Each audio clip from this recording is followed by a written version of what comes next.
Ladies and gentlemen, welcome back to the True Life Podcast. Happy 5th of July. I hope the world is singing. Hope you got to see some fireworks last night. I hope that you got to wake up close to the person that loves you. Got a great show for you today.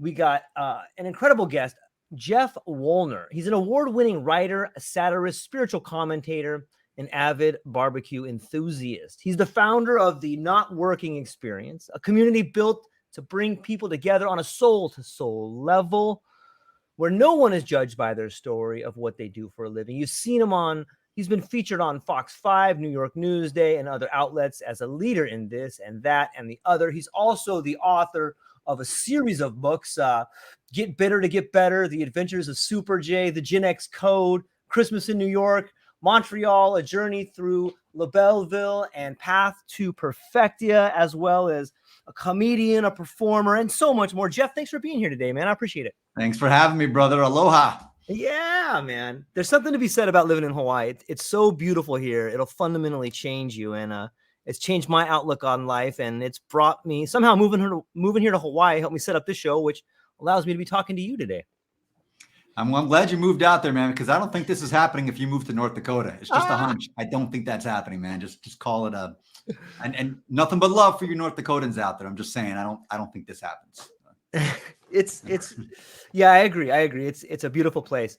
You know, I was reading your newest book right here that I have a copy of. For people that are for watching, you can see the newest book right here, Path to Perfectia. Dude, I was laughing my ass off, man. It's got more punchlines than potholes on the New Jersey Turnpike, man. How did this thing come to be? It's crazy, man. So last November, I had a moment of just utter surrender. Like I literally felt like the French forces in World War II. You know, I'm seeing the panzers come at me. I'm like, just take it. Just take me. I'm good. Like there's no fight. There's no resistance happening here. Like I'm all yours.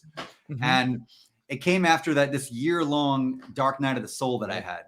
You know, it's as you know, very common after you have this awakening to immediately be kind of dragged right back into this like 3D dense thing and suffocated in it, like you're working in sales in a little bullpen and like you can't move and you can't breathe and you just feel stuck in it. And it's like, it's this world's way of reminding you, yeah, that's great.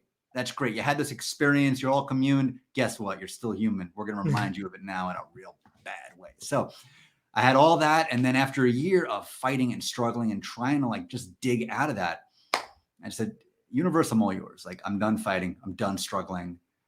Take me where you're going to take me. And that is when this book was born. And I'm on the road and I have this, another moment of this like communion moment, but this time it wasn't we're going to drag you back in. This is we're going to let you out. Mm. And here's a story we want you to tell based on what we're giving you. And I don't know who they are. I don't claim to have that answer, but it just started pouring out onto the pages and it took me a few months. And then honestly, man, once it was done, I looked at it and I looked at it up and down, inside and out. And I said, who the hell wrote this book? Because I had no idea how this thing came together. Man, it's not uncommon to hear a story like that where, you know, whether it's some of the great writers like Stephen King or yourself that have found a way to create an artistic outlet where you just capture the spirit, or maybe the spirit captures you and you're transformed, or, you know, you've conjured some sort of spirit that just makes you through. Was it like that for your other books, or was it primarily this one, or is it something that happens in your life all the time, or what's this one? Yeah, it's a good question. This one really was the one I would say was really channeled, like truly channeled.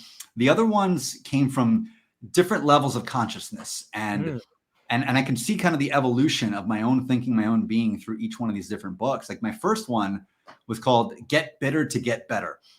And you can tell that clearly came from a place of like deep magnanimity and love for all creatures out there.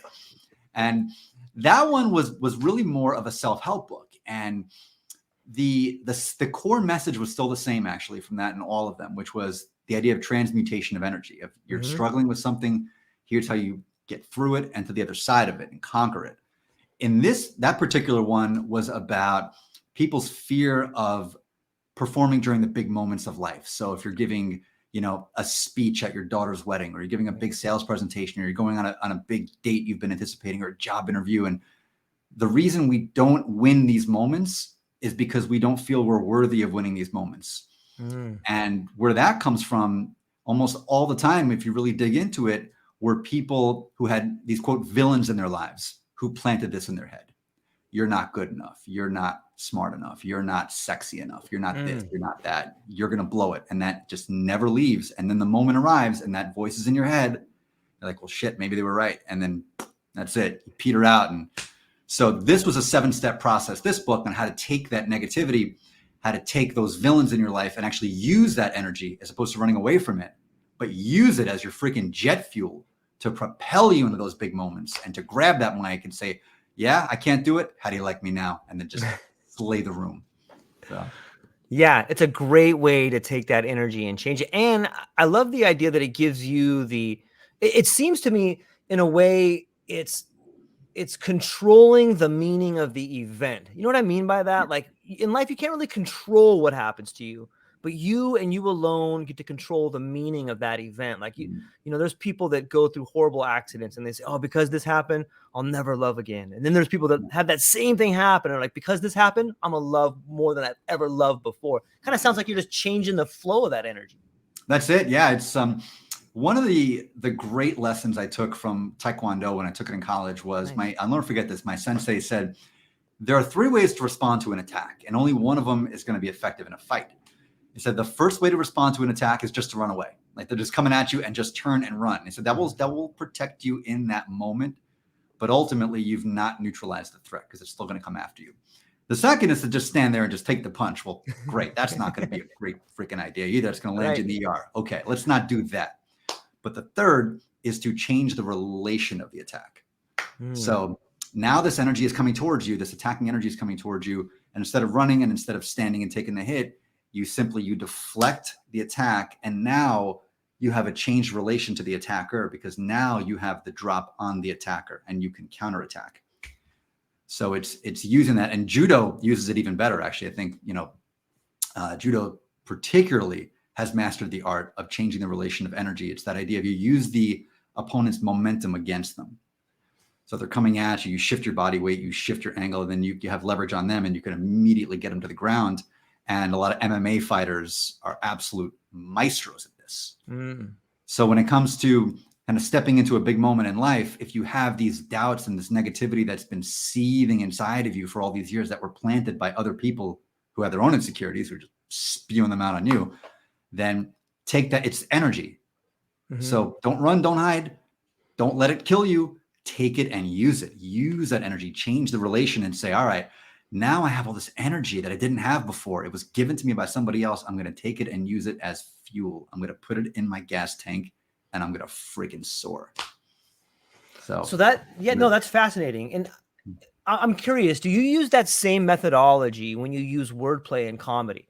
Like sometimes you can use like the double entendre or, I grew up in like a mostly Mexican neighborhood, and we had a joke about judo. It's like, I know Mexican judo. You don't know if I got a gun or you don't know if I got a knife.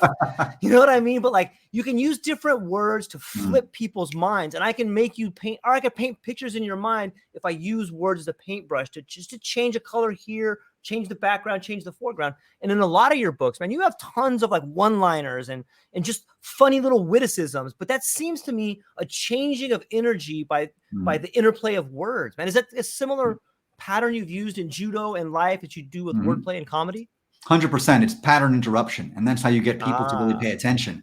Because like anything else, think about building up tolerance to something, right? And the reason, particularly like, with alcohol, they say you build up a tolerance, and microdosing, they say don't microdose every day for 6 months. It will completely lose its impact.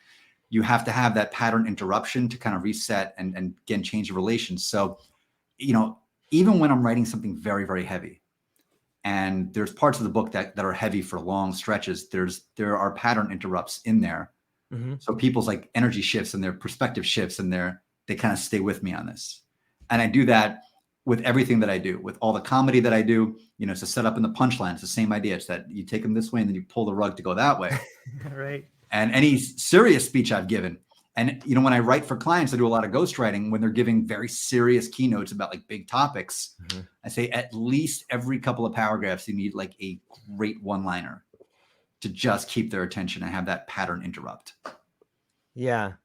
Yeah, it's like having I don't mean this as a pejorative, but I mean it's almost pornographic in a way, in that you want to flash something in front of them to keep their attention. Whoa, like shock them a little bit. And this brings me to an interesting question. Because you have mastered different modalities of communication. What I mean by that is you're able to stand up and perform. You're clearly able to write books that keep people entertained.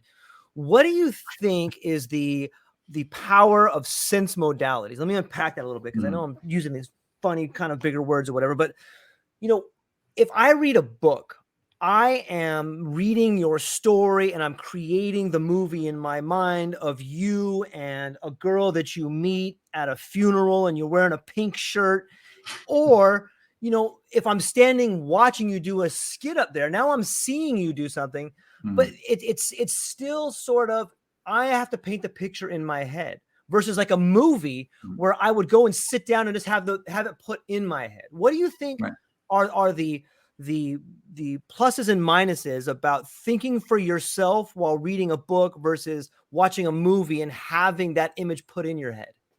I think the cool thing about reading a book is you can filter it through your own perspective. Right. And you can start bringing in people, so I've talked to folks who read the book, and it's so interesting how each one of them has a different idea of what these characters look like, even though the physical description is given for all the characters, at least on some level or another. But each one of them looks at it a little bit differently. Like, I think if she were cast, if this becomes a movie, which it will, by the way, I'm manifesting it, putting it out there. Nice. They say, okay, so like Diana, for instance, Diana will definitely be cast by this person. And then someone else will say, I think she'll be cast by, and they look totally different. They look like completely different people. Like they're not even like the same like ethnicity. It's wild. Like they're radically different. And the characters described the exact same way in the book, read by two different people. Where in the movie, it takes that away from you and it gives it to you. So I think when you read a book, in some ways you become a co-creator with the author. Right. And when you're watching a movie, you're really just kind of becoming a consumer of the entertainment. And that's fine. I think there's merit to both, but I think they're very different experiences. Which one do you think is a better experience? Honestly, I don't know if there's one better or the other. And it's kind of a cop-out, but because I love them both. And I think they both serve different purposes and functionalities. So I think people consume information in different ways. Like personally, it's interesting because I don't love to read fiction. I love to write fiction. I don't love to read fiction. I love to consume fiction on TV. I love to consume it in movies if it's really good and it suspends disbelief.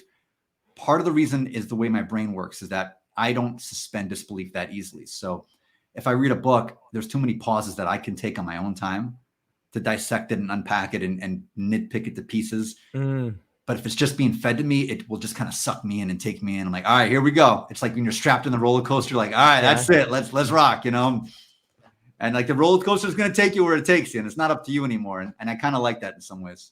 It gets me out of my own head. Yeah, it's almost like a little mind vacation. You get to sit back and relax for a little bit and just kind of put it on autopilot. I love what you said about or co-creation, because I really think that is more of a fulfilling and rewarding thing for people to do. And I think we've gone too far into the world of consumption where, if you want to watch a movie now, it's probably going to be a superhero movie for some reason, right? Yeah. Do you think that speaks volumes of where we are as a society when the major platforms and the major things we see is a fantasy about someone coming to save us? I think it's huge. I mean, it goes back a long time. I think all pop culture is a reflection of who and where we are in the zeitgeist. And I think it just kind of, it just puts that onto the screen just to reflect back to us who and what we are at that time. I don't think that we have a whole lot of art that's disconnected from where we are, which is why when that happens, it's so extraordinary and it's so revolutionary. It's why I think The Wizard of Oz is one of my favorite movies of all time. Aside from the fact that I played the Tin Man in 6th grade, just gonna give a shout out to my 11-year-old self. Like, well done, little man. The Wizard of Oz to me, and there's so many different interpretations of it, but to me, it was the single greatest allegory of our journey as humans, of and it was put in such a way where it had a deep resonance with people, and movies like that were not made in those days. This was like, the Charlie Chaplin era with silent films, and, just like dancing around and, with hats spinning around, this and that. And, and then before that, you had Birth of a Nation, which was extremely controversial. And that also was a mirror of what the society was at the time. Wizard of Oz was not a mirror. It was an insight. It was a glimpse into something much deeper that we knew, but we weren't experiencing consciously, which was this idea of we're constantly searching for the wizard. We're searching for this magical, mythical thing that's going to save us. And it's always out there. We're searching out there for something to save us. Meanwhile, we had the ruby red slippers all along. We could have gone home anytime we wanted, but we went on this journey. And along the journey that we take here, we're going to meet lots of friends. We're going to meet people who love us. She'll meet the Cowardly Lion and the Scarecrow and the Tin Man. And we're going to meet adversaries who are trying to thwart us every step of the way, the Wicked Witch and the Flying Monkeys. And we're going to have all these things happen as part of the journey. It's like the, it's like the Odyssey. Yeah. But at the end of the day, you realize what you were looking for was what you already had and always had. And there was not entertainment created in those days that had that message, which was extraordinary at the time. Yeah. When I look back on that movie, I see the people trying to send us a message like, look, if you follow the path of money, it leads to some dummies that don't really create anything. They just give you the illusion of creation. And you know what? You are a tiger. You do have a heart. Don't let these dummies tell you that you don't have these things, because you have the power all along if you're willing to take it back. And, I didn't really understand that until I got a little bit older, and I started, and maybe that speaks volumes of how I see the world. But, it really begins to beg the question of, how much heart do you have? How much courage do you have? Are you willing to walk the path and pull back the curtain on these illusions that you were fed? It's awesome to kind of look back. And now I begin to say, yeah, maybe movies are pretty good on that level. But yeah, it's fascinating to think about how the world that we project onto the screen, whether it's the screen in our mind or the big screen in front of us, how it does imitate the world we live in. There's that saying that says art imitates life. And I don't know, what do you see on the horizon, man? If we just stay with this idea that art kind of, imitates life, like what do you see on the big screen right now? Well, the big screen right now is, assuming this writer's strike ever ends and we actually get anything new created. So that's a big if, who knows? Right. I think we're going to see something which is going to, I think, reflect where we're going consciously, which I see as this polarization, we're seeing a polarization in everything now, but I think we're going to see an increasing polarization of consciousness itself. Ooh. So, and you're seeing it unfold with different people in your life. So think about the people who are, what I would say, are on the path of like doing the work. The people who are finally taking stock of their lives, who are finally creating a circle around them of people who support them, who love them, who encourage them, who see their dreams and believe in their dreams and underwrite their dreams, versus others who are stuck in a cycle of this hard negativity of everything sucks, the world, I hate my life, I hate everybody, this and that, and and they dig down and they create a world around them which reflects that back to them, and they associate with other people who reflect that back to them, and they get deeper and deeper and deeper into that hole.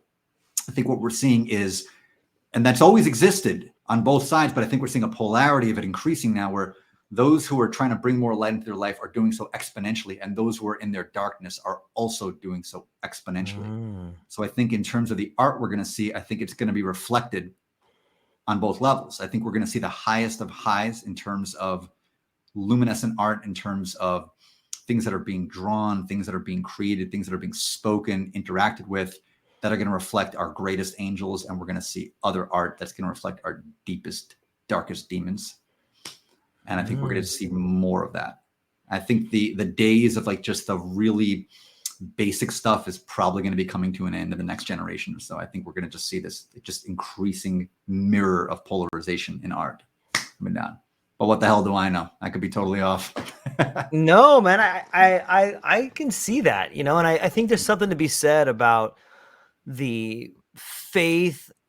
There's something to be said about, it almost sounds to me like you're speaking about a spiritual nature that's happening. And Mm. you know, I love the idea of spiritual nature. And I think that there is something to be said about faith and spirituality and becoming the best version of yourself. And if you have that relationship with spirituality, which in the psychedelic world, we see this giant return to a spiritual nature, not necessarily Jesus or Buddha, but this all encompassing force that is just like a wave pushing people up higher and higher to heightened states of awareness.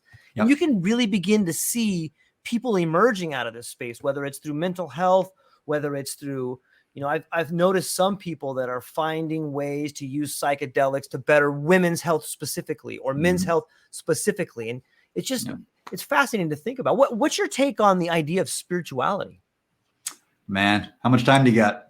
I got all day, brother. I got all day, man.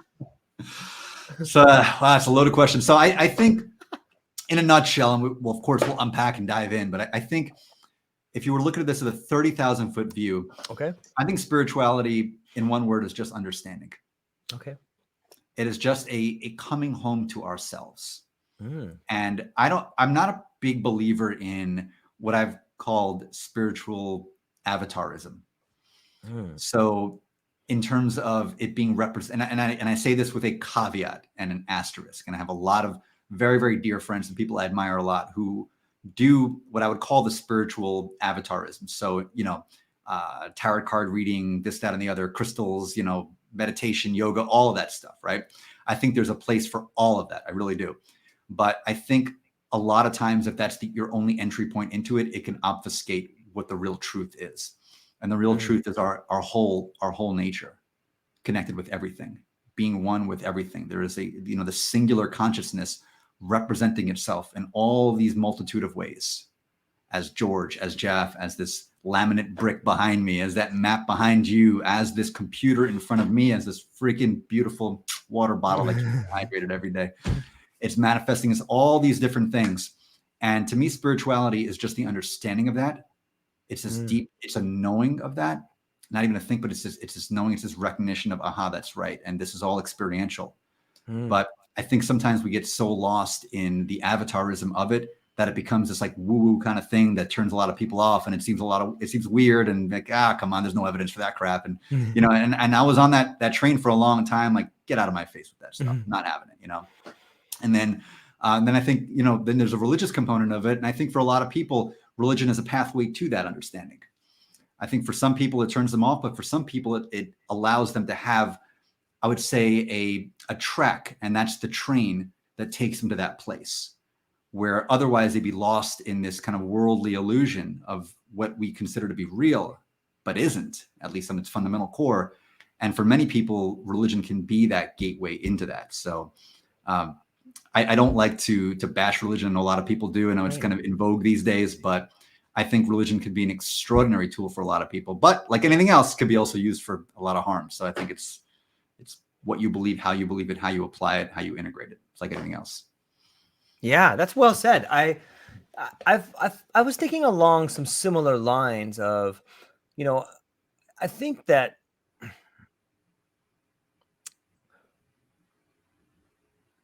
I guess I would say consciousness and spirituality are tied a little bit. It seems to me like a good definition of consciousness would be the lived experience of the individual that's translated into the other. I'm kind of working with it there, but you know, it seems to me that I'm having the George experience, you're having the Geoff experience. There's a guy in here named Paul Fay who's got some absolutely funny jokes that's breaking some stuff down in here. Paul, thanks for coming in here, man.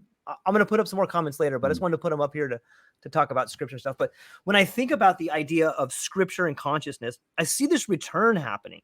And when I think about consciousness, it makes me think of lived experience. And even though I have my own lived experience and you and I are communicating and we're having some similar ideas about things, like I can never see things through your eyes. I can never exactly see the world the way you see it. I can get close. I could sit in that exact same seat you're sitting in and look at stuff, but it would be a different time. And I think that is the unknowable mystery that takes us to spirituality. Like it's so beautiful, but also such a tragedy that no two people will ever see the same thing. You know, and that's why we have like these, sometimes we fight about things or we agree with things or we think we see the same things, but we never will. And it's both the beauty and the tragedy. Like that's spiritual in nature, right? I totally agree. It's a really good comment here from the No Absolutes podcast. I love this here. It's a really good question. I'd love to talk about this. Yeah. And I wrestle with this a lot too. So if it's one experience itself, then what's the point, right? And if it's infinite, full experience, the why the array of life, why consciousness? And I think that's too big of a question for any one fractal of consciousness to answer authoritatively. But I will just say from my own perspective, and I love yours, George, too. I just really see, the idea of the universe and all of creation and consciousness is play. It's this idea of, what's the point? The point is the point. As Alan Watts once said, the purpose of life is to live. It's just that simple. Right. Think about a bunch of kids who get together, and they're playing in the middle of the street, and they get a football out there, and they're just throwing it around, and they're tackling each other. Like, what you could honestly say, what's the point? It's fair to say this game is not going to lead any of them into an NFL contract. It's not going to be televised, and it's not going to get any of them a deal with a brand partnership that's going to make them six figures. There's no quote point to any of it. And yet the joy that it brings them just to throw the football around and just beat the crap out of their buddies and tackle them to the ground and line up again and do it again is the point. The point is the point. The point is the experience that they wouldn't have played that football game had they not all made a conscious decision to experience what it would be like to just play the football game with their buddies that afternoon. So is it fair to say then, if you want to live a life worth living, you should embrace the experience and not worry so much about the monetary gains? I mean, I think the monetary gains are, they're part and parcel of this 3D reality, right? We have constructed this reality where it's, at least for now, and that may change. The paradigm may change. I'm certainly hoping it changes. It's getting boring, to be honest with you. But at least right now, that has to be integrated into it. And I think one thing that where we go wrong a lot, and it leads to a lot of misery. And I don't say this to be preachy because, you could fill a freaking universe of the things that I don't know. This is just observational from what I've seen people struggle with. And they struggle on both ends, like let's call it the 3D spectrum and then the 5D spectrum. Okay. Where you have the 3D spectrum where we are just this apparent matter and this flesh and blood and this need to procreate and reproduce and the drive to do that and all the problems that creates and this need to eat and to clothe yourself and to be all this stuff, right? And you have to work in order to get the money to do that. And you're stuck in this dense reality where all of reality is surviving in the meat suit, and that's it. And then it creates a whole set of value systems, like the immigrant comes to the country, it's like, you've got to go to a good college to get a good job and make money because that's all that matters in this world. Right. Okay. Survival. So it leads to a lot of misery for a lot of people. They're like, this is it. If this is it, this sucks, honestly. Yeah. Then you have the other end of it, which is that 5D consciousness, this idea of like, well, everything is, I'm a spiritual being. I'm just having this human experience, but I'm connected to everything all the time with everybody. And the reality is that we're just all up, we're connected. It's like this endless creation all the time, but that doesn't pay the bills. Yep. And you get lost up there, and that can create a lot of misery in itself, because then the reality of being in this meat suit, having this experience while your consciousness is out there, can be unbelievably stifling, extremely stifling. And I think actually, and it's a different conversation, but I think it's actually one of the prime drivers behind suicide. And what I think the real magic is that 4D integration. It's this, how do you meet these two in the middle? There's a Buddha called the middle way. How do you meet these two in the middle? How do you have the understanding of consciousness, of that oneness, of that connectedness, of that infinite field of potential, while also understanding you're in this dense reality as this character, playing this character in this role, in this time, space, and matter? And how do you fuse the two? That's where the magic is. And that is freaking tough. Well, I think that takes us back to the idea of your latest book, The Path to Perfectia. Is it all a dream? Did you write the story before you came in here? It seems kind of dancing around that premise a little bit. Yeah, it definitely talks about it. It's the idea of, so you're coming here for the experience, to play this character and to have this experience. And while you play this character and have this experience, you're going to get dragged into that 3D mud. You're going to, and I use this in quotations, you're going to lose people. At least here, it looks like you've lost somebody. At least here, it looks like you'll never interact with that consciousness again because they died, and that's it. And the pain associated with that, as you're a human and as your perspective is limited to just being a human, is going to be excruciating.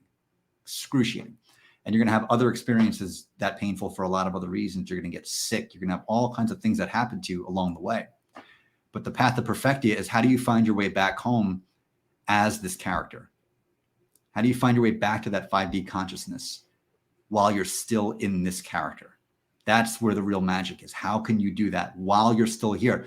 I think the implication is, once the lights go out, okay, you're back home. It's great. Like you're reconnected with everything. Like, oh, okay, cool.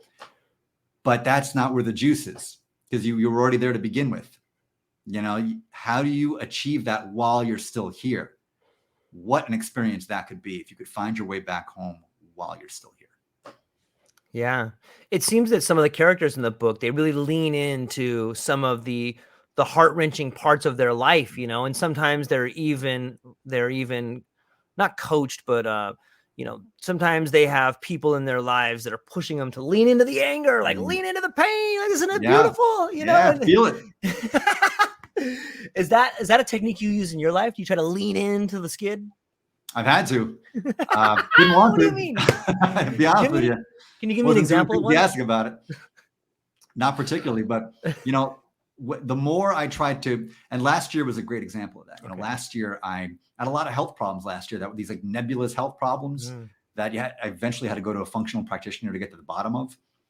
And the more these problems started compounding on top of each other, the more I tried to, turn against the skid, the more I try to control it and go to like yet another doctor and do yet another test and try yet another diet and yet another vitamin and yet another supplement and yet another. And I kept fighting against it. Like, screw you, body. You're not playing ball over here. So like, I'm going to manipulate you into being what I need you to be for me based on the expectation that I set.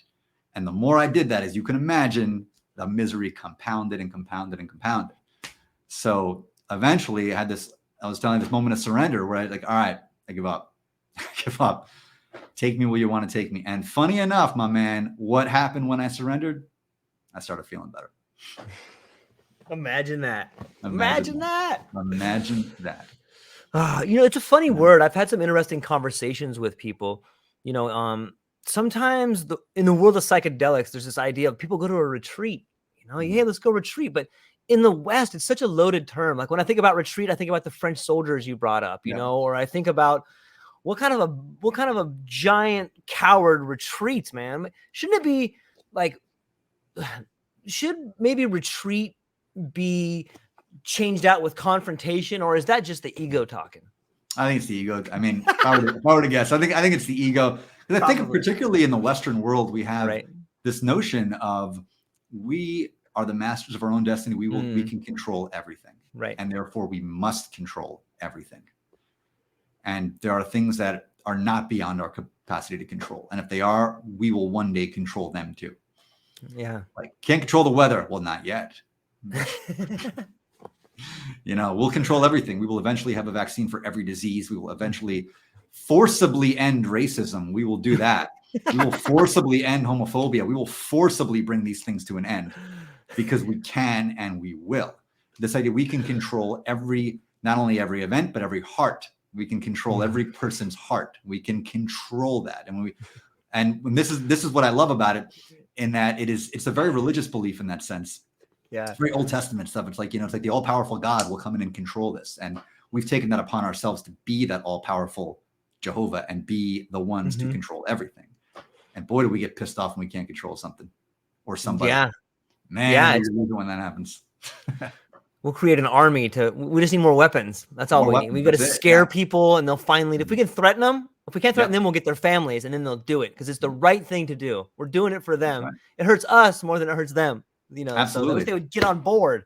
Yeah, and it's not unique to the West. And I'm pointing fingers here, but this is a human phenomenon. Right. It just seems that there's, I think in some Eastern cultures, and not all, they're not a monolith by any stretch, but there seems to be a bit more of an acceptance to kind of like the rhythm and the flow of life, and kind of leaning into that versus no, this can't happen. No, we're going to control this because it can't happen. We've set a parameter of what is allowed to happen and what isn't. This is unallowed. Therefore, we will fight against it with everything we've got. Okay, so this brings up, I've been reading one of my favorite philosophers is Marshall McLuhan. And he was big in like the first wave of like the psychedelic sort of explosion that happened in the late 50s and 60s. And he wrote a book that I highly recommend to everybody. It's called The Gutenberg Galaxy. And in that book, he talks about how the printing press fundamentally shaped the world we live in today. And one example he gives is that he says that, you know, the idea of exact repeatability, like just, I'm going to say it again. And I want people just to mow it over in your head for a minute. Exact repeatability, exact repeatability, exact repeatability. Imagine if that didn't exist. Imagine if I told you something and then you went and spoke to a group of people and told them what I said. It's kind of like that game telephone. Like you could get close to it, and the further away we got from the source, the more it would change. The more times something is repeated, internalized, and then put back out to the rest of the people, the more that idea can shift and change and become something else and have a little bit of freedom to itself. But when you bring about the idea of exact repeatability, you lose, even though it's translated exactly, you still lose a little bit along the way. You lose the emotion, you lose the context, you lose it, even though it's exact repeatability. Yep. And it does a number on society, because now you're trying to create this vision of something else. But it's kind of mind-blowing to think about. What do you think about the idea of exact repeatability? I think like anything else, it all comes through the lens and the filter of our unique experience and consciousness. So you can repeat the exact same thing over and over and over again. Even one person will look at it differently in 2023 than they looked at the same thing in 2019 because of the myriad of experiences they've had between then and now. The exact same thing, the exact same word, the exact same concept, phrase, ideology, whatever you want to call it, everything will be changed a little bit on the margins because this is a constantly shifting and evolving kaleidoscope. And everything that moves through the singular point of now is always going to be changing and shifting and morphing and whatever you want to call it. So now take that writ large. Did it with everybody. And it's constantly changing and it's the nature of all things to be constantly changing, shifting, and motion. So exact repeatability can only give us, I think, some kind of guidelines and parameters about a general idea, but that general idea is going to change. It's like it's like the cosmic game of telephone. It's going to change so much over time. It will almost be unrecognizable when it's all said and done. Yeah. Yeah. I like that. It brings to my mind this idea that, you know, the idea of a literate culture, and by literate, I mean, you know, somebody that has the phonetic alphabet and, you know, all the measurement systems that go with it. It kind of seems the more literate I become and the more literate society becomes, the more detached they get from reality. You know, it's a weird thing to think about because the more we try to measure things, the more we leave stuff out because, okay, we can't measure that. So let's just leave that out. You know, when you look at science today, and who doesn't love science? I'm probably going to think of a few people, but, you know, when you think about science, we're constantly trying to measure everything so that we can get it right. But we leave out all the factors we can't measure. Like whenever someone does a science project, they never say, okay, I did it on a Tuesday at 4 p.m. Like that stuff's left out, but that might be relevant. You know, it's kind of crazy to think about, right? Oh my God, 100%. I mean, personally, I think that what we call spirituality and mysticism is just the scientific frontier that has not yet been measured. Agreed. So I don't think there's this dichotomy. You know, you think of all the things that are in our modern world 1,000 years ago, hell, 100 years ago, would have been considered magic. Right. All of it. I'm certainly not the first person to have that observation, but it's very true the more I think about it.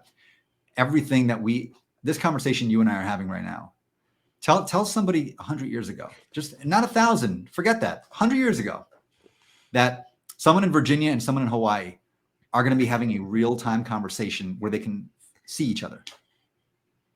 So that's magical. That's the laws of physics as we understand them can't support that. Like, okay, cool. As you understand them, that's great. And there's a lot, and as we understand things in 2023, there's a whole lot that would make no sense to us right now, that we consider magical and mystical, and that's the stuff of fiction writers, and that's an interesting story. You know, Jules Verne was certainly an interesting character in the 19th century when he was talking about going to the moon. That was considered the realm of mysticism and woo and this, that, and the other. Great fiction, right? Yeah. Yeah. Okay. think everything eventually comes into the realm of science as long as we have an open mind to it, and it all starts to make sense. I think we just have to be open to it. Say, just because we don't understand it yet is the word. Give ourselves the grace of yet. Doesn't mean it's not real. Yeah, that's fascinating to think about.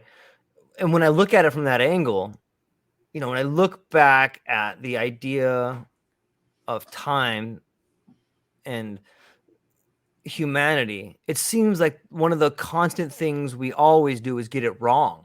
Like the planets are not in spheres. We're not the center of the universe. And if you look back at that angle, you even take history, for example, and you're like, history is just a written opinion of somebody else. It's, you know, and there's all these different dimensions of truth, whatever the hell that is. And if you could just take all that and set it aside, you go, okay, no one really knows where we're going. But as disturbing as that can be, it also creates a really beautiful freedom for you to create your own future. Be like, okay, look, why am I living by all these people's books and rules and stuff and ideas? Why don't I just try to create my own? And in that thought is a new fire that begins to burn inside of you, right? Oh, without a doubt. I mean, then you realize the entire world is a blank canvas and you've got a paintbrush. Yeah. And how cool is that? And you realize, you've been staring at the other paintings forever, painted by other people at the time of their own consciousness. And you realize, why in God's name am I beholden to that painting? I can look at it, I can study it, I can understand it. But why does that have to be my roadmap and my guide? Yeah. Why? I mean, you think about some of the things that were encoded into, and not even just talking, you know, religious morality, but law, just law itself, that are horrifying beyond words now to even comprehend, based on our own evolution of consciousness. Hell, in this country, the land of the free, there was a time when Black Americans were considered 3/5 of a human being. Yep. I mean, you talk about that out loud today, and aside from like a very thankfully fringe minority, that is like a shockingly, like, you're like incredulous even listening to that. But yet that was codified into law. That was a paintbrush written by people at a different consciousness. We thankfully have our own blank canvas every single day. Every single day we have it. And we have our own markers. We have our own paintbrushes. So we create new ones, man. That's exciting. Okay. So do you think I've had this realization, and it's been, first off, for anybody that doesn't know me, like, I'm a huge fan of psychedelics. I think that for me, maybe it's, if you asked Matt Zeman, he would say psychedelics are for everyone, even though his new book doesn't. It kind of talks about that. Everyone should check out that book. It's an awesome book. But I believe that the psychedelic experience can help you shatter paradigms. It can help you become the best version of yourself. And it can help you see the world in a way in which you may not have seen it. That may be by changing sense ratios. But for me, it's something that I use to see the world differently. And it's also something that helped me begin to understand that I am an artist in this world of blank canvases. And I do have my Posca pens, and I do have all the resources are here. And so does everybody else. And for me, one of the greatest epiphanies that I had came through the death of my son in a tragedy. It seems that tragedies, as horrible as they are, can be the catalyst that propel you to begin writing your own script. Was there something that happened to you that made you do that? It was a tragedy. Now, how do you think tragedy is related to it? Man, it's it's a lot for sure. I would say one of the key things that really, there were a number, I would say, of kind of checkpoints in my life that kind of each, you know, kind of were points on the road where I could have turned inward or I could have expanded. And I've done both at different checkpoints. I mean, I've thankfully, and I'm glad I did, actually, because I've been able to experience what it's like to have life kick in the teeth and to go inward when that happens.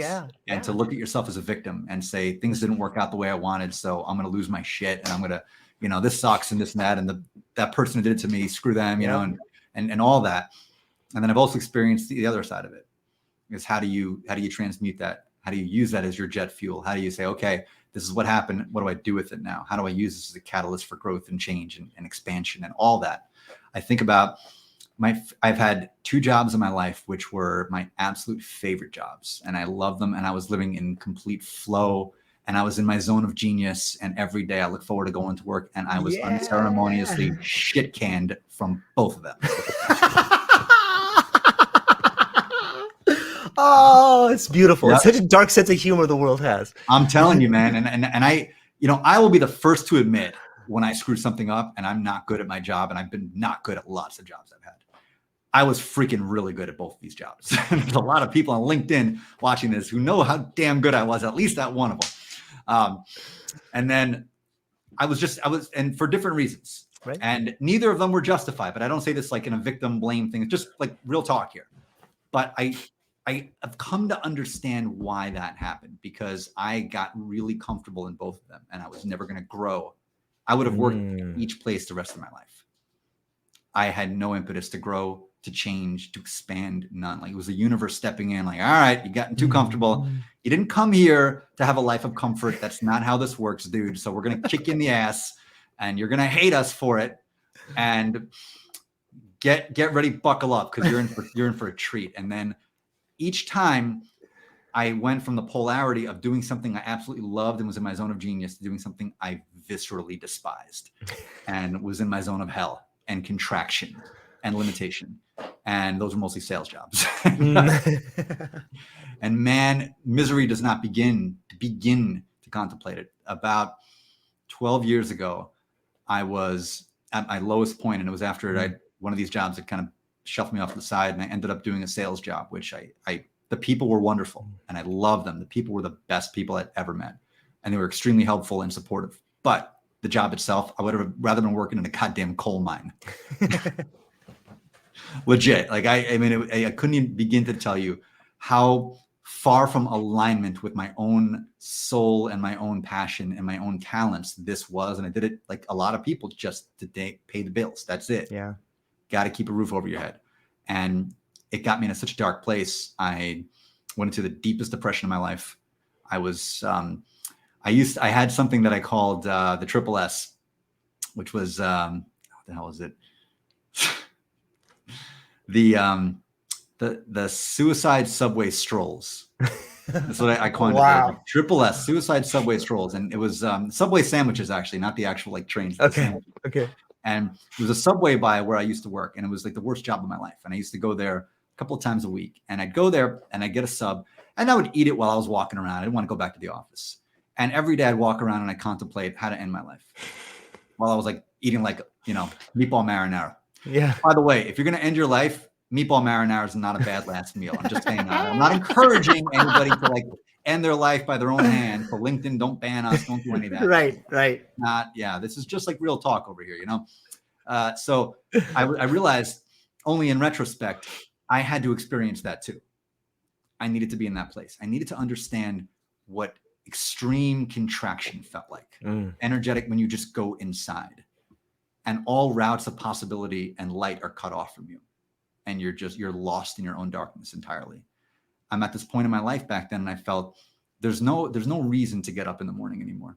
There's no joy left. All my best days are behind me. That's it. I'm stuck in this goddamn job that I hate. I am living a life I hate. I'm not me. And if this is all life is, then I don't want to do it anymore. I'm not interested in it. Like, I'm just not, period. Not interested in it. And I didn't want to subscribe to this whole, well, life is supposed to be hard and it's supposed to be this and it's supposed to be that, what I call pain porn. A lot of people glorify the suffering a lot. And at the time I didn't want to hear it, because I also didn't believe I was connected to anything greater than myself. I believed I was different and separate from the world around me. And because of that, you see yourself at odds with the world around you. And you don't see yourself moving through experience. You see yourself as a victim of experience. And the ego is completely in control. It's like your value. And this was also when I internalized the value that was given to me by others, which is, what is a man supposed to be in this world? A man's supposed to be somebody who's successful, doing what they love. And I was making good money too. That was the thing, but I was miserable. And I internalized this message of, well, guess what, man? You failed. You were supposed to be this and you blew it. You failed. And everybody would be better off without you because of that. So something interesting happened, which was it brought me right to the brink, and then it walked me back. And I don't exactly know how that happened, but it did. It walked me a little bit back, but it still kept me like 1 foot in. I never totally left. And it was the pandemic which was the real catalyst to propel me out. Because the pandemic actually brought me to my, wow, I can't believe I'm saying this on a live show. This is incredible. I never told this story publicly, but what the hell, here we are, right? Yeah. So long story short, I had a lot of PTSD from childhood experiences, this, that, and the other. And it led to some very extreme somatic experiences when that would be triggered. So a lot of veterans, dogs, loud noises. Anybody who has PTSD can tell you loud noises, sudden loud noises, extreme loud noises, slamming, that kind of thing, explosions, not good. Triggers you, get you in like a fight or flight space. It was early April of 2020, and it was during the height of lockdowns. Like, so, no one's going anywhere. You were thankfully in Hawaii at the time. Were you? Yeah, were you in I was.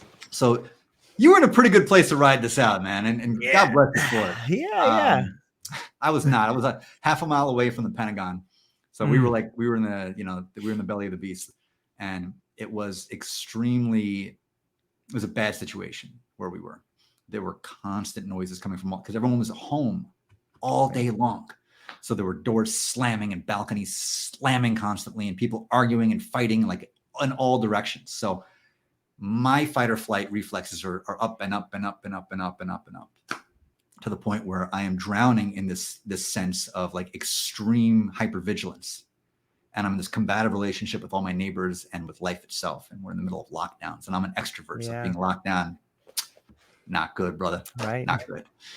So I look out of my balcony window and I'm up on the 13th floor. And I said, okay, all right, it has until the end of April. If I can't get this sorted by the end of April, then I can't do this anymore. Can't live like this anymore. It came back to that whole, I didn't think I was part of something bigger. I didn't think I had written this story for myself. I thought I was just separate from the entire experience. So what really catalyzed me was when I had that moment, I felt something divinely step in and say, there's a way out of this, but you have to be open to it. I said, all right, what do you got for me? And that's when I started writing a book called Leaving 2020. And it took me and put it in a character in the book who was in New York and went to the top of his building, also in the beginning of April in 2020, and was going to jump. And he actually did jump. So I took myself through what would happen if I actually jumped. What would the next stage of that story look like? And in this character, he did jump. He got halfway down. And while I got halfway down, he got transported into a world, which was a halfway portal between life and death. And he met people from all around the world who were also in the throes of 2020 and desperately trying to escape. And they had to find their way out together. So it became this metaphor for what life was like on Earth in 2020. How we felt cut off from each other, cut off from the light, cut off from hope, cut off from luminosity. And how the hell do we get out of that? Because we're all in this together. And the process of writing that book started opening my eyes to what this whole story really was about. And it really, in some ways, saved my life. And then it really opened my eyes to the nature of things. And it kind of came through me in that regard. So I'm really grateful for all those experiences that brought me to this point, because now I have a lot of empathy for people who are still in that place. I have deep empathy for people who are there.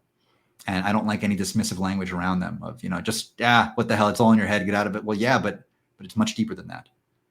It's a disconnection from the light. It's a perceived illusory disconnection, but it is still lived disconnection. Man, dude, thanks for sharing that. That's a dark spot, man. And, do you feel that, like, while you may not, I found this to be with people who have experienced deep tragedy, is that it never really leaves you. Like, you can always go back there. You may not be at the precipice and want to jump again, but you can walk right back to that cliff and look over and be like, yep, that's where it was. Yeah. That's the scene of the crime. Man. Yeah, man. It stays with you. It's it's like it's like a stain on a white dress. It's wash it out. It's still there. It'll always be there. And there comes a point there where you integrate it into your experience and you don't try to whitewash it. You don't try to, move beyond it as if it never happened, because the minute you fear it, it will come back. You have to see it. And when it comes back, you're like, ah, there you are again. All right, sit down and have a beer. Let's do this. Yeah. You know? Yeah. It's interesting to sometimes where something dies becomes fertile soil for something to grow, whether it's someone you've lost or whether it's a spot that something you lost or some part of yourself. But it seems to me, and maybe this is the idea of growth, but if you want a new life to grow, something inside you has to die. And it's so freaking sad to think about, because we love these things. And when part of something we love dies, whether it's a part of you that you loved, a different version of yourself, and the world's like, hope you had fun with that one. We're gonna have to kill that off now. You're like, what are you talking about? I'm gonna kill that off. That's my favorite part. And they're like, yep, that's why we're gonna kill it. You know? Gotta go. It'll keep you stuck there. It will. Yeah. You can love it. And it could be a person, it could be an activity, Yeah. it could be whatever. But like if it's not helping you move forward, it will, one way or the other, it will die off. And sometimes it will be easy, and most times it will not be. Yeah. It's interesting. Yeah. It's interesting to think, like, if you put it in the perspective of, if we don't kill this thing you love, then it'll kill you. Like, that's crazy to think about, right? There were a couple of friends in my life over the course of the years that this manifested in different ways. And they were very, very, very, very close to me. And the relationships had to end. They had to. And each time, a very painful catalyst was the thing that caused it. And at the time, I hated it like anything else. You know, painful catalysts are not fun to endure, no matter who you are, no matter what you're going through. However, in retrospect, I'm grateful for those catalysts, because those friendships, not only were they not good for me, they were not good for the other person. Right. And, you know, they weren't. And, you know, when you're in it, you don't see it. You have to get that space from it to really see it for what it was. You know, one of them was with just a horrendous, malignant narcissist. And I realized, you know, because I'm an empath, narcissism and empath, you know, the whole dynamic. Yeah. And, like the leech on the sap tree, and, you know, so not good. But I needed a catalyst to have that happen. Another one was, you know, a very good friend, and we were caught, I would say, in a cycle of, you know, the word commiseration. You know, it's like co-misery. It's what it was. It was like co-misery, each feeding and fueling the other's misery, each feeding and fueling the narrative of being victims of a hostile universe, and screw the universe, and all that, and feeding each other that all the time. Whenever each one of us was going through something, the other one would step right in with this message of support, like, hey, I got you. Yeah, life sucks, doesn't it? Yeah, sucks that happened to you. It sucks that you just can't get out of this no matter how hard you try, and neither can I. And the other one was like, yeah, that really sucks, doesn't it? And you keep feeding each other that. You're eating from the same table, and the table is feeding you both poison. And you're eating small doses of the poison every day. You don't realize what it's doing. It's killing you. It's killing you, but you don't realize it, because it's like the small doses. And you think you're there. You think it's an act of love. You think this person's struggling and I'm helping them out because I see them and I'm there with them, while others are like, snap out of it. Like, no, I'm there with you. I'm not going to tell you to snap out of it. Like, I see you in your pain. You realize you're not doing anything to help them out of that pain. You're just fueling the narrative that the pain is never going to end. And we were doing that to each other horrendously. And it needed a terrible catalyst to come in and ultimately drive us apart. But in retrospect, it had to happen for both of our sakes. Do you see relationships in that manner as like a mirror? Like when you're in that, like that person that you're with, or maybe the group of friends that you find yourself in, are a mirror image of who you are? Without a doubt. You know, they say, I really believe this. I've come to see it in my own life. You really are the average of the 5 people you spend the most time with. And the universe will mirror back to you who you think you are. And, you know, if you think that you have no value, you will attract people who also think they have no value. And you will also attract people who also think you have no value and will take advantage of you because of that. So, but if you stand in your own power, you will attract people who stand in theirs and recognize and respect yours, and will simply be in your circle to uplift you, to inspire you, to help you grow and expand. And you will want to do the same for them. And the more people like that you bring into your circle, the better you're going to feel about yourself, about life, about possibilities that are out there, about the expansiveness that exists, about your connection to everything out there.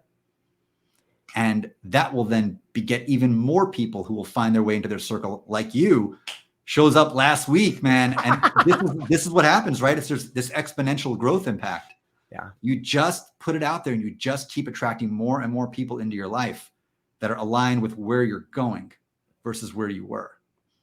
And then the real magic is, at that point, you start realizing how distant you now are from where you were and how you are never going back there.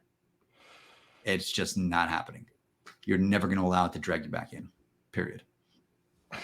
You know, I love the conversation because it mirrors and echoes so much, not only in my life, but so many people I've spoken to who have had a tragedy, like a major tragedy in their life that was a turning point for them. And it starts off as like, you know, there's a lot of the why me, God damn it, why me, man, why? Not even fair. You know, you start there, but then you realize, you know, okay, well, maybe I can go back to that thing. But then life's like, no. You don't understand. You don't get it yet. Like that tragedy was necessary. You can never go back. Like once you've seen, I've ripped the scales from your eyes. I'm sorry, it's painful. You can never go back. You can try. It'll be fun for you to watch. You know, it'll be humorous. It'll be like our friend Angel in the movie Path to Perfectia. Yeah. You know? But you can never go back, man. Can't go back. You can't go back. And that was one of the lines in the book Leaving 2020 was, you know, the whole world was pining for a return to 2019. And remember that, like, especially in the first half of 2020, there was this like, all right, fine. This will come and it will go, it will pass. And then life will just be back to normal and all will be well again. Remember that? Like, all we wanted, man. It's like, we've been shaken out of our boots. Let's just go back to normal. Mm-hmm. And only after that, again, that retrospect, you realize that normal sucked. Normal wasn't that great. And there was nothing great about commuting an hour and a half each way into work. Like, what was great about that? Nothing. What was great about it being okay to show up to a party sick? Like, what the hell was ever okay about that? Now, in fairness, I never thought that was okay. A lot of people did. Not saying this, pat myself on the back, but just, you know, being level with you here. I was always that, like, come on, really? Like, you got a cold, go home. What are you doing? But now at least there's a consciousness around, maybe if you have a cold, you shouldn't go out to a party, and maybe you shouldn't get other people sick. And maybe there should be a conscientiousness about that there didn't exist beforehand. And maybe somebody shouldn't be forced to commute an hour and a half each way, particularly if they have kids at home and they're spending every last dollar they earn here on child support. And what if somebody has an inflammatory condition and they need to be close to home to tend to that? And what if a lot of different reasons? What if they don't have a car that works particularly well? You know, what if they are at high risk of contracting a disease? Maybe they shouldn't be taking the metro every day with 10,000 of their closest friends, and they can do the job just as well from home. And guess what? Maybe it's better if somebody can get an extra 10 hours of sleep a week. Maybe that's a good thing, you know? Yeah. Maybe they'll be healthier and more productive and happier. And so all these things that came into consciousness because of this shift, why would we want to go back to a time before that?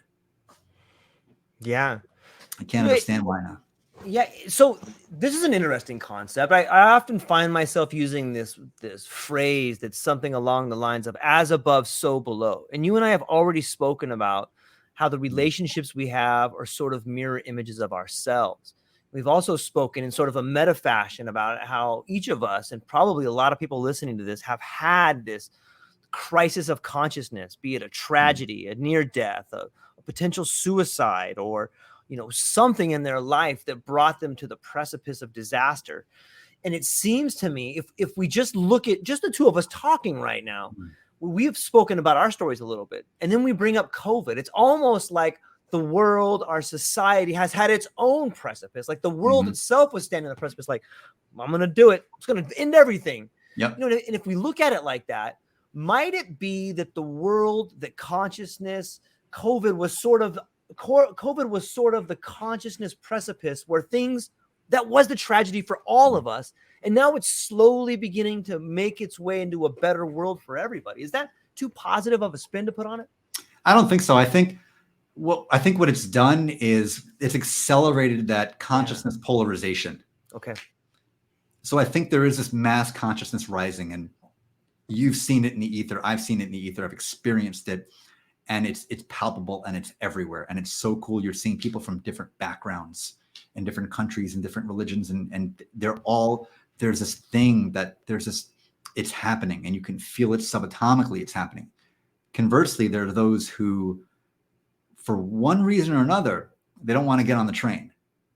They want to stay stuck in that narrative of life sucks, everything sucks, screw everything, screw the universe, whatever.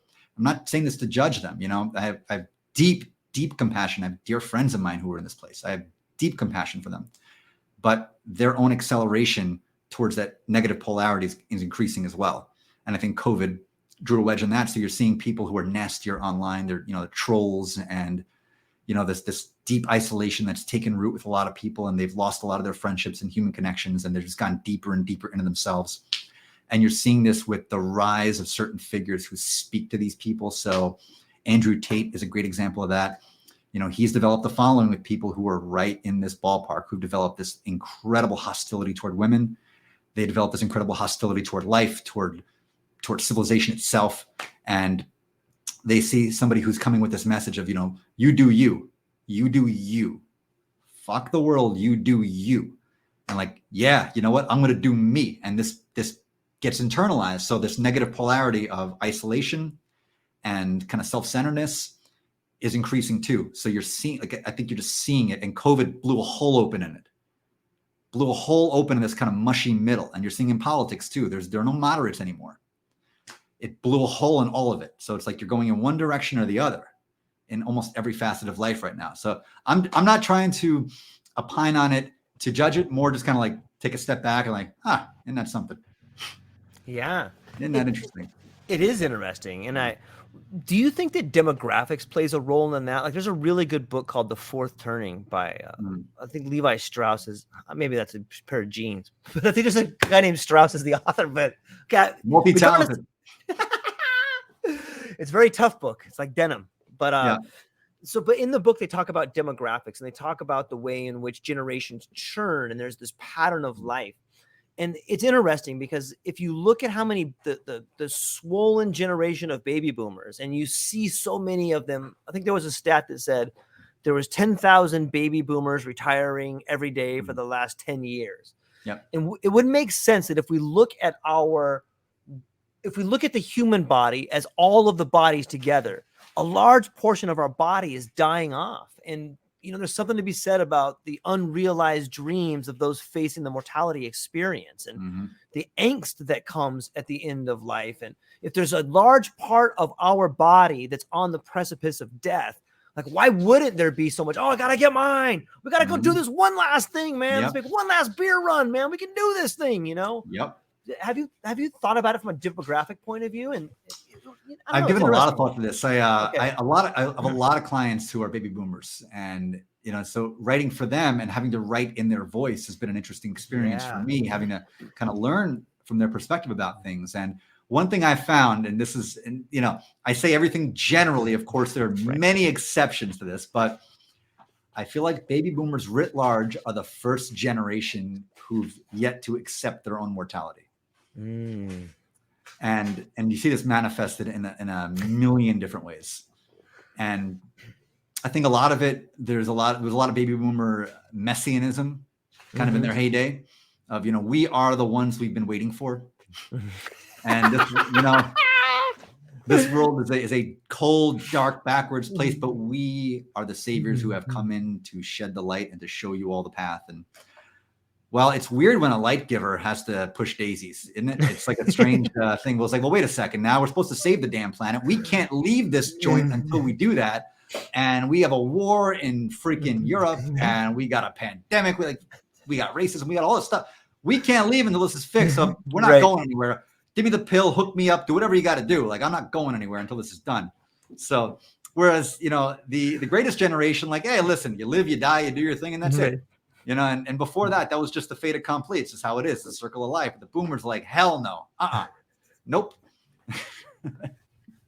It's interesting to me. And interestingly, right behind them, as a couple of extras, I think we can appreciate this. Totally. Extras are like, no, we're totally going to die. It's cool. Yeah. Yep. What are you going to do? Yeah. All right. Yep. Yeah. Yeah, I agree. I have that same exact you know, it's so interesting to look at the you call propaganda that we were brought up on. Like, you know, we had like Top Gun, like, you know, you're going to go out there, you're going to get the girl, you got to fight for yourself, you know, you're going to stand up to bullies. I remember when Mike Brady had to pull Bobby aside and be like, hey man, don't let that bully talk to your sister like that. You're going to punch him in the face. Yep. Karate Kid. I mean, the zeitgeist of like those years, it's like you stand up, you know, Revenge of the Nerds, you kick the bully in the ass. It's like, you don't, you know, that's the culture back then. Yeah. So I'll send you the title of this book because it gets into all of that. And what the guy talks about is like, look, these are themes that happen, and they happen repeatably on a schedule. And it really brings out the question, like, okay, if we were brought up on this certain ideas, then what is the responsibility of our generation? And he talks about for Xers, look, your job is to like, okay, you know, we're the bridge between the boomers and the millennials. And part of the job is the Xer is to like help the boomers go gracefully. Like, listen, you guys were given a lot of stuff. Okay. Like, I know you're the messiahs. Yeah. Population. Yeah, that's happening. It's you guys, right? Greatest. I get it. But these millennials are not lazy. They're actually probably smarter than all of us. Okay. And you guys got to figure that out. And then our job is to tell the millennials, yes. They have everything given to them, but not all their ideas are bad. You know, and it's just this weird sort, and it just spoke to me like, holy crap, this book is just laying it out there, man. And it talks about the Gen Xers, like, yeah, you guys got your own problems too, but it's a really fascinating idea to step back and see the world through the ideas of demographics. And it's almost psychedelic in a way, the same way that like a really big dose of psilocybin or LSD will put you in the perspective of a third person. So too does this book, or the idea of demographics, go, oh, I'm just part of this thing. And my role is over here. And maybe my role is not to have that, but your role is definitely, and I think for Xers, it's to step out of the system and be like, okay, I'm going to step out of the system because I was a victim of it. And I'm going to try to help some other people not get in it. But it's a fascinating idea, this whole idea of there. And I bring it up because when I'm reading like The Path to Perfectia, I see that you're painting a picture for people to create a new paradigm or a new way to see the world of like, hey, maybe it is a dream. And if it is a dream, what are you doing with it? If you're the self-author of this life, get to it. Let's go. Start writing some things down, man. Let's go. You know, you're here to create. Yeah. I mean, I think, you know, we, especially in this LinkedIn day and age and social media day and age, I think, falsely created the world into this division of the creator and the consumer. And a lot of people believe that, well, I'm not a creator, you know. The hell you aren't. You are not just a creator, you are creation. If you are creation, how could you not be a creator? By essence of being part of creation, everything you do, every word you say, every experience you have is taking part in the greater creative story. You're a creator within creation. So why not take that to its logical conclusion? This idea of like, well, a conversation I had at a coffee shop with my friend doesn't count as creation. Of course it counts as creation. Everything you do, say, and think is creation. So why would you feel disconnected from that? And this is, I think, one thing that I try to impress upon people in my 40 going on 4 podcast and some other stuff that I do, is this idea of you are creation. Lean into that, and that is where you're going to find your creative and happy flow. Like, what's the secret of happiness, right? How do I get happy in life? Be creation. That's it. Be creation. Lean into not simply what you want to do, lean into who you are. You are creation. And to get back to the example of the kids going out and playing football, what is that if not just an act of creation? You've created a football game. You created the experience of a football game with your buddies. That's it. And they're in a state of pure bliss and joy and presence just doing that. Yeah. Do you feel like learning to lean into the act of creation takes away the resentment that maybe you had in life? Without a doubt. Without a doubt. Completely. Because I didn't feel like, you know, when I was fired from like the job that I loved more than anything, and I felt like my purpose in life was done and over, and I was just some cog in the wheel and some spoke on a machine, you know? Yeah. Honestly, actually, I screwed those two up. Whatever. I feel like I was separate from everything, and I was a victim of a larger creation that was using me rather than a co-creator within it. I felt all my agency was gone. And when you feel all your agency is gone, you will find yourself in a very bitter and hateful place in life. And this will happen to people in all different facets of life. This will happen, and you see it every single day on social media.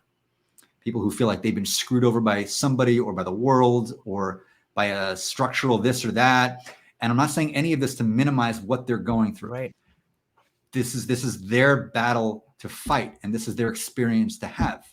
And I wish them well, and I wish them joy and peace and love and inspiration on that journey, always. But when you see yourself as separate from that thing, then you will always see yourself in conflict, not only with that thing, but with the world around you, and then ultimately with yourself. And you'll never find happiness in that place. Never, never. Because let's say you beat the thing. Let's say you do it. Let's say somebody who is I'll use the example of, child trafficking. And I use it in an article I wrote the other day.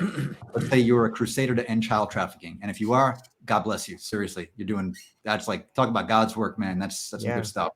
Let's say you devote your life to ending child trafficking and you do it. I guarantee your work's not going to be done. And I guarantee you won't find happiness. Happiness is going to be, all right, well, I got to find the next thing to fix. We got to cure leukemia because like my aunt died of leukemia. We got to fix that. It'll be a crusader to end leukemia. And let's say you find a cure for leukemia. It's going to be the next thing. There will be no happy moments at any point in this life. This is not to say people should not try to end child trafficking or we should not try to find a cure for leukemia. Just saying, though, that if you tie up your happiness in the outcome of that thing happening, you're never going to find it. Never. The happiness has to be in the doing. The happiness is like, you know what? I'm happy that I have now reached a consciousness where I am a person who is striving to end this versus a person who is actively aiding and abetting it. I'm happy that I've now reached a place in my own development where I see this for the problem that it is and I don't go along with it. And I'm trying to raise the consciousness of the world to bring this to an end. That brings me happiness every day, the doing of that versus like the thing being done. And I say this, as an author, once the book is published, that's when the misery begins. Every time. Every time. Talk to an actor who is on a movie, they'll say the same thing. Long hours, this, that, and the other. But the juice and the magic was in the filming. It was in the camaraderie with the other people on the set. Talk to an athlete who just won a championship. That high goes away real quick. And then you talk about it years later. What do they talk about? What do they miss? They don't miss a ticker tape parade. They don't miss the interviews from ESPN. They don't miss hoisting up that big freaking ball and saying, we did it. They don't miss that. They miss those times in the locker room with the guys, just shooting the shit, going from one game to the next, struggling through adversity. That's what they miss. It was the doing, not the achieving. That's where all the goodness was. It brings up this idea that maybe I hear it in the language. Instead of it being a thing, it's a process. And if we start to look at our life in that way, the goal, the thing it's almost past tense, but the process is now. If you look at love, like just use the word love. Don't think of love as a thing. Think of it as a process. And I guess you can use that for life, in your life. Like the idea of seeing the world as process, it forces you to live in the moment in a way. It forces you to see clearly that all you can control is the meaning of now.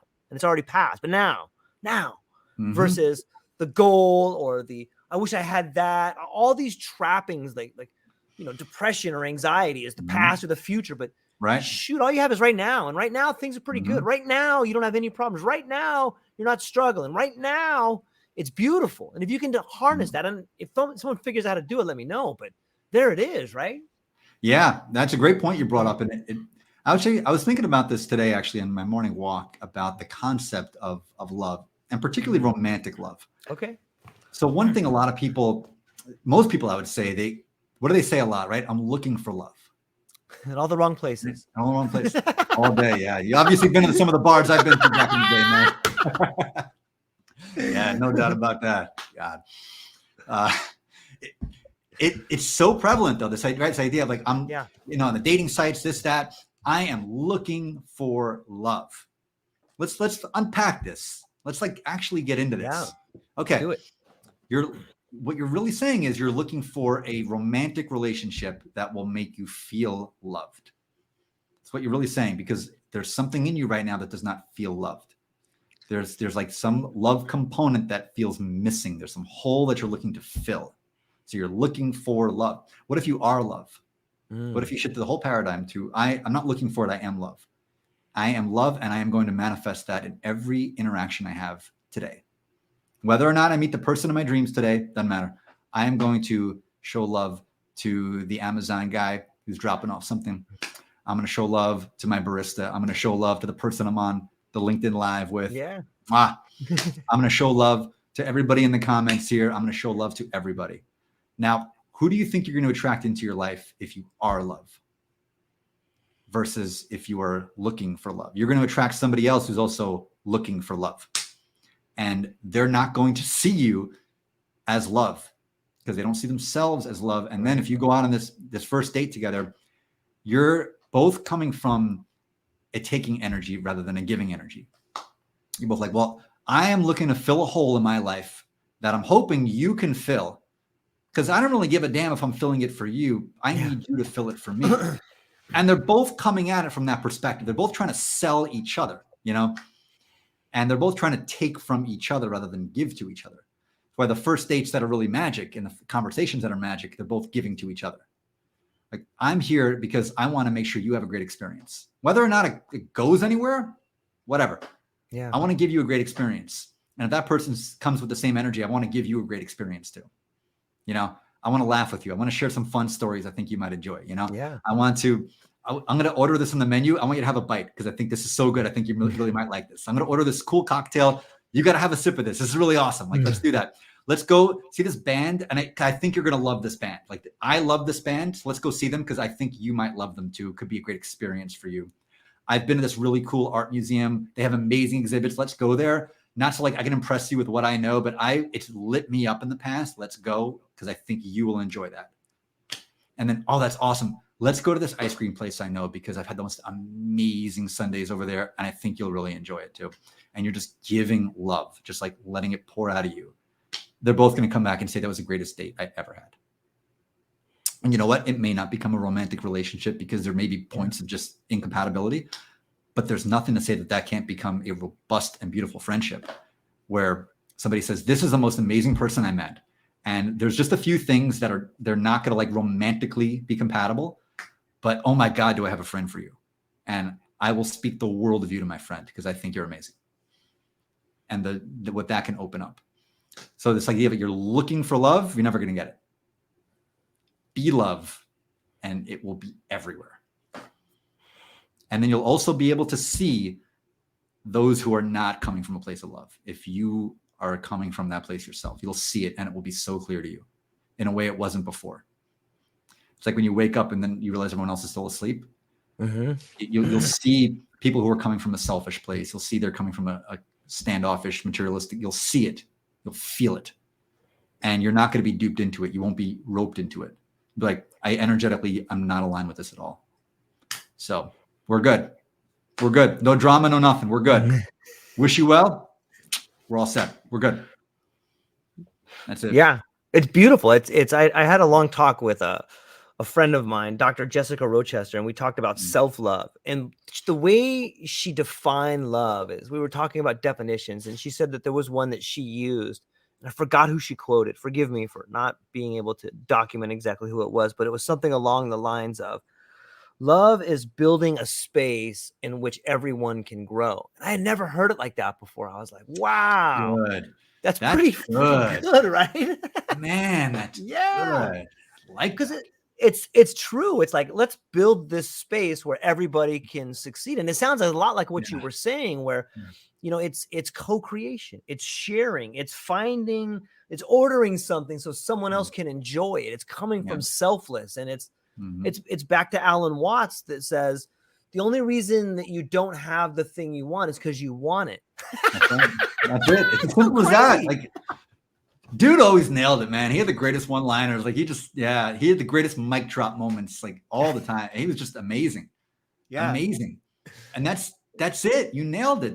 you're looking for it, so you're not going to, because when you're looking for it, you're telling the universe, you're telling yourself, I don't have it. Yeah. I'm not loved. I'm not loved. So I need to find it. I need to go out and get it. Go search for it. Come and get me. Come and I know that because I've been there. I know what it feels like. Yeah. I know what it feels like to not feel that, like, at least romantic love, and I know what that does to you. You feel unmoored, and it can drive you nuts, and you can become a whole different person when that happens, and not a good person, and not somebody you look back on and say, I want to hang out with that person at all. And you realize, because there's this hole in you that you thought this thing was going to fill, and maybe it did for a while, at least on the surface. But when that left, then the hole appears again. That's why one of my favorite episodes. Are you a Seinfeld fan at all? Yeah, of course. All right. One of the greatest Seinfeld moments ever, and I think this was so profound, was they were at the diner and Jerry broke up with his girlfriend. Oh, no, sorry. No, she broke up with him. She broke up with him. Like, we can't see each other anymore. And he's like, okay. Like, wait, what? Like, yeah, no. It's been really nice dating you, and good luck. And he just gets up, takes his coat and leaves, and she's just sitting there like, what? And it was just this, like, he was good. Like, he didn't need her to fill this hole. He didn't have a hole. Like, he's Jerry Seinfeld. He's good. He's just good. Like, in another episode, I think it was a deeply spiritual show masquerading as a comedy, where I think you had Jerry and George as the great protagonists, both showing different manipulations and manifestations of energy. Whereas Jerry just had this very, like, go with the flow kind of energy of, I am whole. I have everything I need. I'm good. I'm all set. Like, everything is working for me. Everything's all right. No matter what happens. Like, even Steven, that episode, right? Like, throws it, like, Elaine takes the 20, throws it out the window. He finds it in his pocket. He's like, everything evens out for me. I'm fine. I lost a gig here. I got a gig here. I'm fine. George, hilarious. Best character in the show. But he lives in constant opposition to reality. Constant opposition to himself, to other people around him. This classic neurotic New Yorker. And, George is getting upset, and just like everything is pissing him off all the time because he thinks he lives in this hostile universe that's out to get him. And because of that, he mirrors that back to himself in every single interaction. And like the comedy that the universe is playing out as it shows the example of George and the example of Jerry is just masterful. And I wonder if, like, greater forces were working through the writers to really paint that out there, and just to show what that dichotomy looks like in real time with real characters. Yeah, I think that you could even step back a little bit and say, not only are greater forces working through that show, but they're working through each one of us. And if we just take a moment to step back and see those characters playing out on ourselves, all that's left is to have a good laugh. That's it. And that's where Kramer comes in. Yeah. And that, I think, was the universe saying, like, some things in life are just so ridiculous. This whole thing is just a giant playground that stop taking it so seriously and just laugh. And I'm going to give you a character like Kramer. So where you will step out of your, like, oh my God, everything is so serious place, and just freaking laugh and just appreciate how much of a preposterous playground this really is. I think some people are sent into our lives for that purpose. Yeah. I think some people are given the gifts to do that, or that just a complete irreverence to just remind us that it's all a dream. And that if it weren't a dream, nothing this irreverent could take place. If it weren't just all a big show on a stage, like a character like this wouldn't exist. I think that's why Florida Man exists. The whole state of Florida exists. So we realize, like, this is like, you have like a shirtless dude who's like 18 beards deep in a hurricane wrestling an alligator. That can't happen in a serious universe. It can't. The laws of physics won't allow it. Oh, it's so true. It's so true. And it does bring about, the gift of laughter in the darkest moments. You hear people at a funeral start laughing, and like it's the gift that keeps on giving. Absolutely. Like Smooth and Diana in the book, they're at the funeral and they're just cracking each other up the whole time. Right. And Angel's there kind of reminding them, like, yeah, it's all good. Like, you didn't actually lose her. She didn't actually die. Like, her energy is still here. She's here right now in the room. You just can't perceive her, but she's here. So everyone else getting really heavy and crying, it's like a joke, so you can laugh and it's okay. and everyone else giving you the glares because you're laughing, like they're the ones who don't get it. Where you two are the ones who actually get it. Like on a deeper level, I would say people who laugh at funerals really get it. Yeah. They really get it. Do you ever get people in your life just saying like, man, I'm sick of you, Geoff. You don't take it seriously, man. Jesus, all the time. You kidding me? I really get, I tell you where I really get it from. Okay. Is the activists. And I know this because I used to be an activist. I was a freaking hardcore, polarized political activist. And I got to tell you, man, it was an interesting place to be because my world was very binary. And there's not a lot of room for laughter in activism. I'll tell you that, because the world is a really pretty serious place when you have like half the country are a bunch of assholes who you need to conquer and beat them over the head until they're right about the thing you know that they ought to be right about. And there's no room for irreverence. There's no room for any of that. Because if you're an activist too, everything's life or death. Right. Everything. It doesn't matter what it is. If it's your issue, it's life or death. And therefore, it's not enough for it to be life or death for you. Because it's life or death for you, it has to be life or death for everybody. And that's why, and I wrote a piece about this the other day about how like aggressor versus ally, and this idea of like, if you give well-meaning wishes, most people will reject it and say, well, screw you, you're not doing enough. You need to be an activist like me to fix the problem, or else you're complicit in it, this, that, and the other. And people who tend to be really passionate activists, the humor ratio, it really decreases the more the activism goes up. And there's a really diehard inverse relationship that you see with this. And I say this, and I know I have to caveat this, but I really mean this. I don't say this as like an attacking way. I don't think less of people who are activists, because some things, I guess anything that needs to be changed needs the energy of change behind it. So there's a role for activism. But within the activism, there has to be that space for like, but it's all still a freaking dream. And it's all like, it's all a show. And it's an energy play.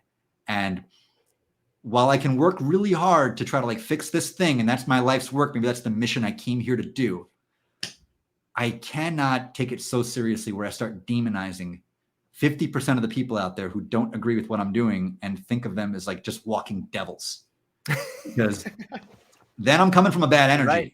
Right. And I'm not going to put love behind fixing the thing I'm trying to fix. I'm putting hate behind it. I'm putting resentment. Because if I'm at odds with them, guess what? I'm at odds with me. Because they are me and I am them. And if I'm at odds with me, ain't nothing getting done. Nothing getting done. So that's why I look at the greatest leaders who made the greatest impacts. And they never came from a place of it's us versus them. And it's always a place of it's us, and we're going to shine a light. And the them who are over there, they're going to see our light, want to be part of it. And that's where like all the magic was. And they also had a good sense of humor about them too. Gandhi had one of the greatest senses of humor ever. Fantastic sense of humor. All the great Irish revolutionaries had great senses of humor. You have to, like, because that's sometimes that's all that you have left is to laugh, and I recently had an interesting experience where, I was a UPS driver for 26 years, and I found myself, and to shout out to all the UPS drivers, the truck drivers, and anyone stuck in a job that you love, but you also hate. And I found myself in a position where all I had left was to laugh. Like I'll share this quick story with you. So I found myself being in a world where all that mattered was production. Like I loved parts of being a UPS driver. And like, I really enjoyed being out on the road and staying in shape and meeting all these cool kids. And for people that don't know, as a UPS driver, like I like to see myself as like a sort of like a white blood cell in a neighborhood. Like I get to know all the kids, man. I got to know all the people, and you get to like open a door into people's lives that you would never see. I got to meet so many cool people that I never would before. And I would carry around in my backpack, I'd carry around little magic tricks or little trinkets, and all the kids on my route, man, I would always have like a magic trick to show them. And I would see them grow from like the age of 8 to like 15 and get to be part of their lives. And so, but as UPS has changed, as I went from a private company to a public company, I really got to see the level of service be eroded. And all of a sudden, all that mattered was money, and all that mattered was production. And I worked hard to fight against that. And in the later years of my career as a as working from 19 to 48, all of a sudden I saw the level of management change. And all of a sudden my managers got younger and younger, and but the argument stayed the same. Yep. And I found myself, to the last meeting I had was, we were talking about production, and I had a meeting with my manager, who was like in their 20s, God rest their soul, great kid.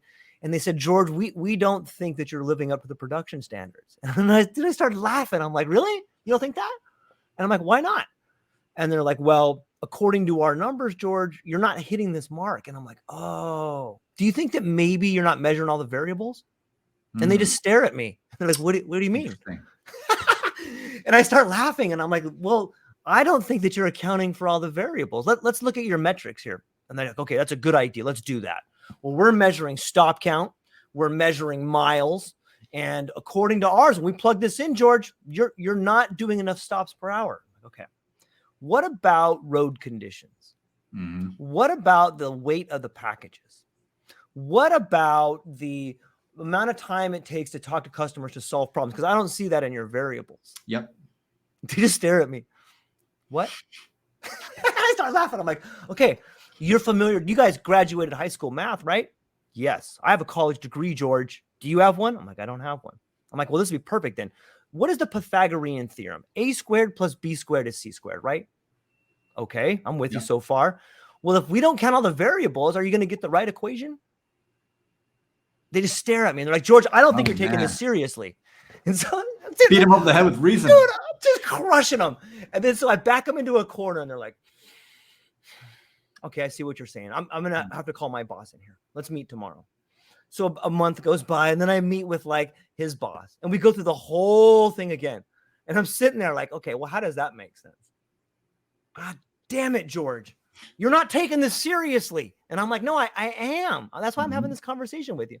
So then I meet, like, this goes on for like a year and a half. And finally, I meet with like the building manager, and like the whole conversation. And I'm like, okay, what you're saying doesn't make any sense. And so long story longer, I figure out it's not a bug, it's a feature.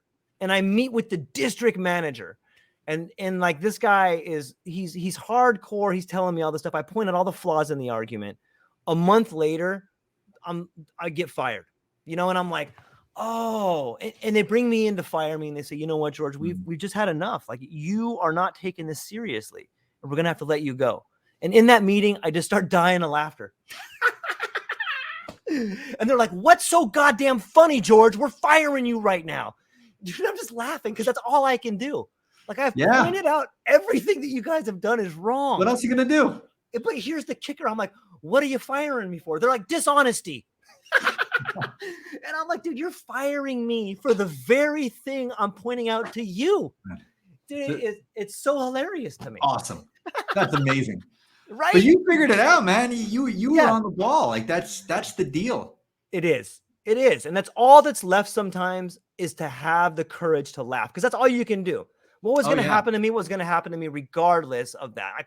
Here's the flaw, and I'm not going to back down from it. And it's funny. And they're like, it's not funny. And I'm like, it is funny. So it totally is. But thanks for letting me share that story. No, I love that story. I think it speaks to, like, humor is the great equalizer, and it's the great transmuter of energy.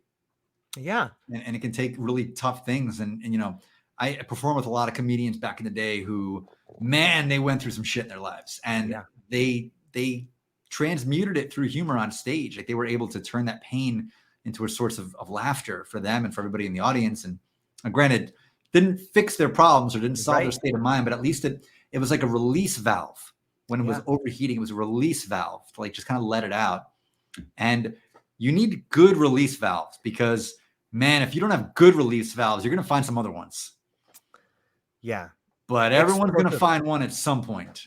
And when that gasket blows, man, you don't want to be anywhere near that situation if they have not found ways to, like, healthily release it. This is where, like, the guys in the trench coat with the freaking high-powered rifle go on the tower, and, like, this is what happens if they don't have those release valves. So these are also people that don't tend to laugh a lot. I've never seen a comedian behind a mass shooting. I'm just saying, we're not always the most pleasant characters to be around, but we're also not the ones you see in the 11 o'clock news. So for whatever that's worth, Humor is important. And if more people laughed, less people would die. How's that for a tagline? Man, that's a great tagline. If more people laughed, less people would die. Yeah, I think it's the ultimate idea is that don't take it personal, don't take it so seriously, right? Yeah. Anybody who does anything calamitous in this world is somebody who takes themselves and the world around them very seriously. There's no like irreverent people who lead invasions of other countries. There's no, whimsical, comical people who go shoot up a school. Like it doesn't happen. Period. It doesn't. Now people can say, well, you don't take it seriously enough. Good. Yeah. I'm glad that person doesn't take it seriously enough. And shit, I wish everybody else didn't take it seriously either, because what a better place this would be. We don't make problems better by taking them seriously, because the more playful we are, the more we're actually going to find problems. And I'm going to say more find solutions to the problems. Like we're going to find the problems, but find solutions because of that. The playfulness creates expansive connections.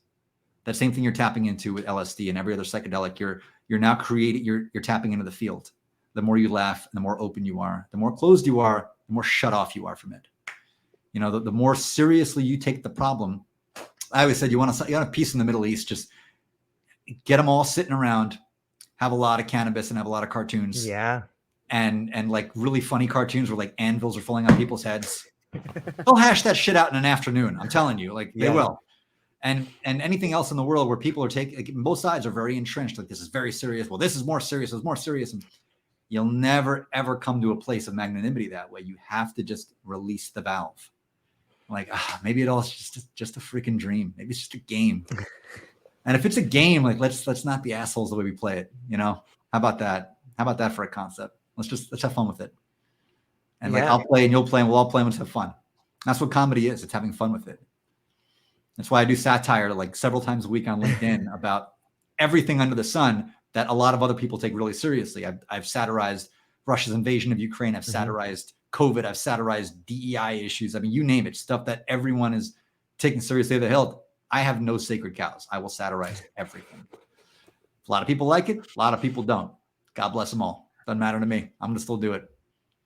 That's it. Yeah. I love the term hash it out. Like, where does that come from? Just people smoking a lot of hash, That's right? what it is, man. It's literally hash it out. It's not hash browns, although you could hash it out over that too. You could. I mean, hash browns are awesome. Right. Yeah. They're really tasty. If we take the idea of satire, like it seems to me, do you think that being in Hawaii, like you're subject to a lot of different cultures, and it seems that satire seems to be something that comes from the West. Like if you use satire with a particularly Asian culture, they don't seem to really get the idea. Maybe not. Now I'm not painting with such a broad brush, but different cultures have different ideas of satire. Have you found satire to be something that's uniquely Western? In some ways, I tend to find that it's mostly appreciated by a Western audience, although I actually have had quite a few people, particularly in Africa and in India, really appreciate it too. I have not found an appreciation for it in East Asian cultures.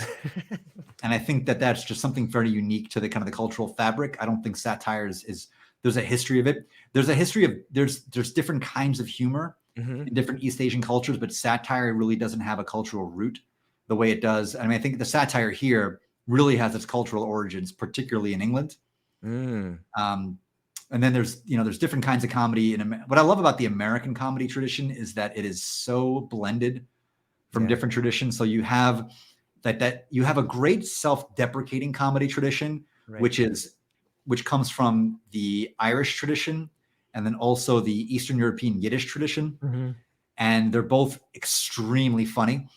And they're both born of a lot of struggle and a lot of pain for both communities. And they're really woven into like the American comedy fabric really well. Then you have like that really kind of saucy, satirical, highbrow kind of comedy, which is very English in nature, which kind of passed down here. And then what you have, which I love, which is a very uniquely American expression of comedy. I feel like it's an indigenous kind of comedy here, is that just like in your face, physical slapstick comedy.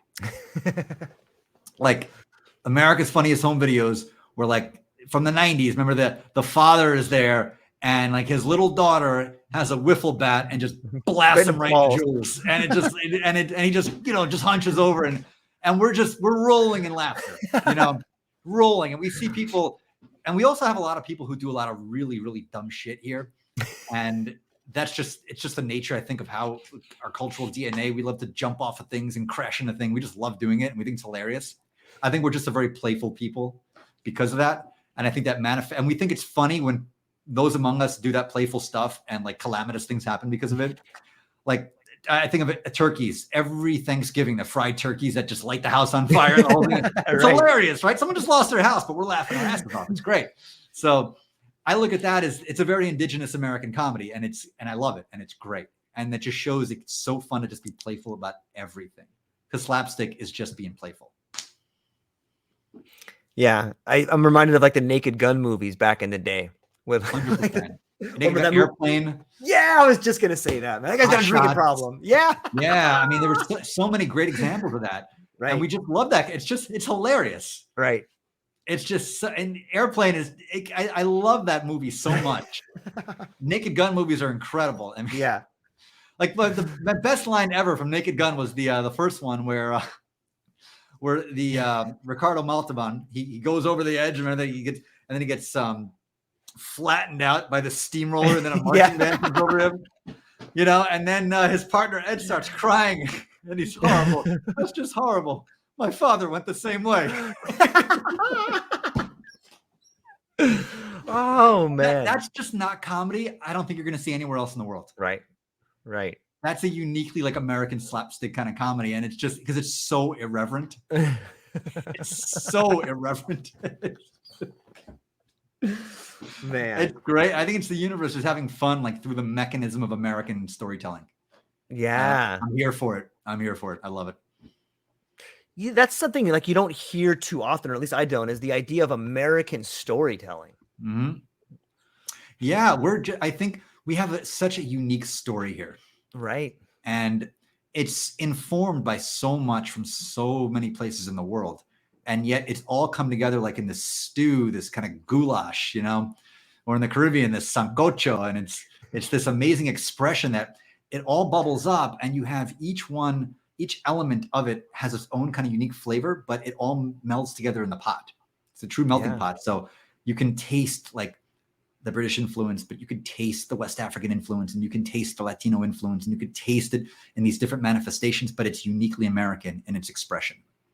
And the whole rest of the world has taken on American storytelling, and you see it in every kind of filmmaking. You see it in music. You see how big hip hop has become the world over, how, you know, you see French rappers, and you see, you know, the K-pop phenomenon in Korea. Right. And it's just, you know, our expressions of storytelling have just become a sensation globally. And the stand-up comedy is an American art form in its manifestation. And that is taken on around the world now. You're starting to see a big stand-up scene in India really taking off right now, which is really cool to see. And you're seeing in other countries where it's pretty freaking dangerous to be a stand-up comedian, but that's taking off too, which is awesome, because stand-ups are the great tellers of truth in every society.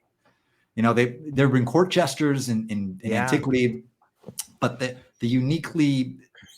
uniquely expressive art of stand-up comedy itself really was born in New York in its kind of current manifestation.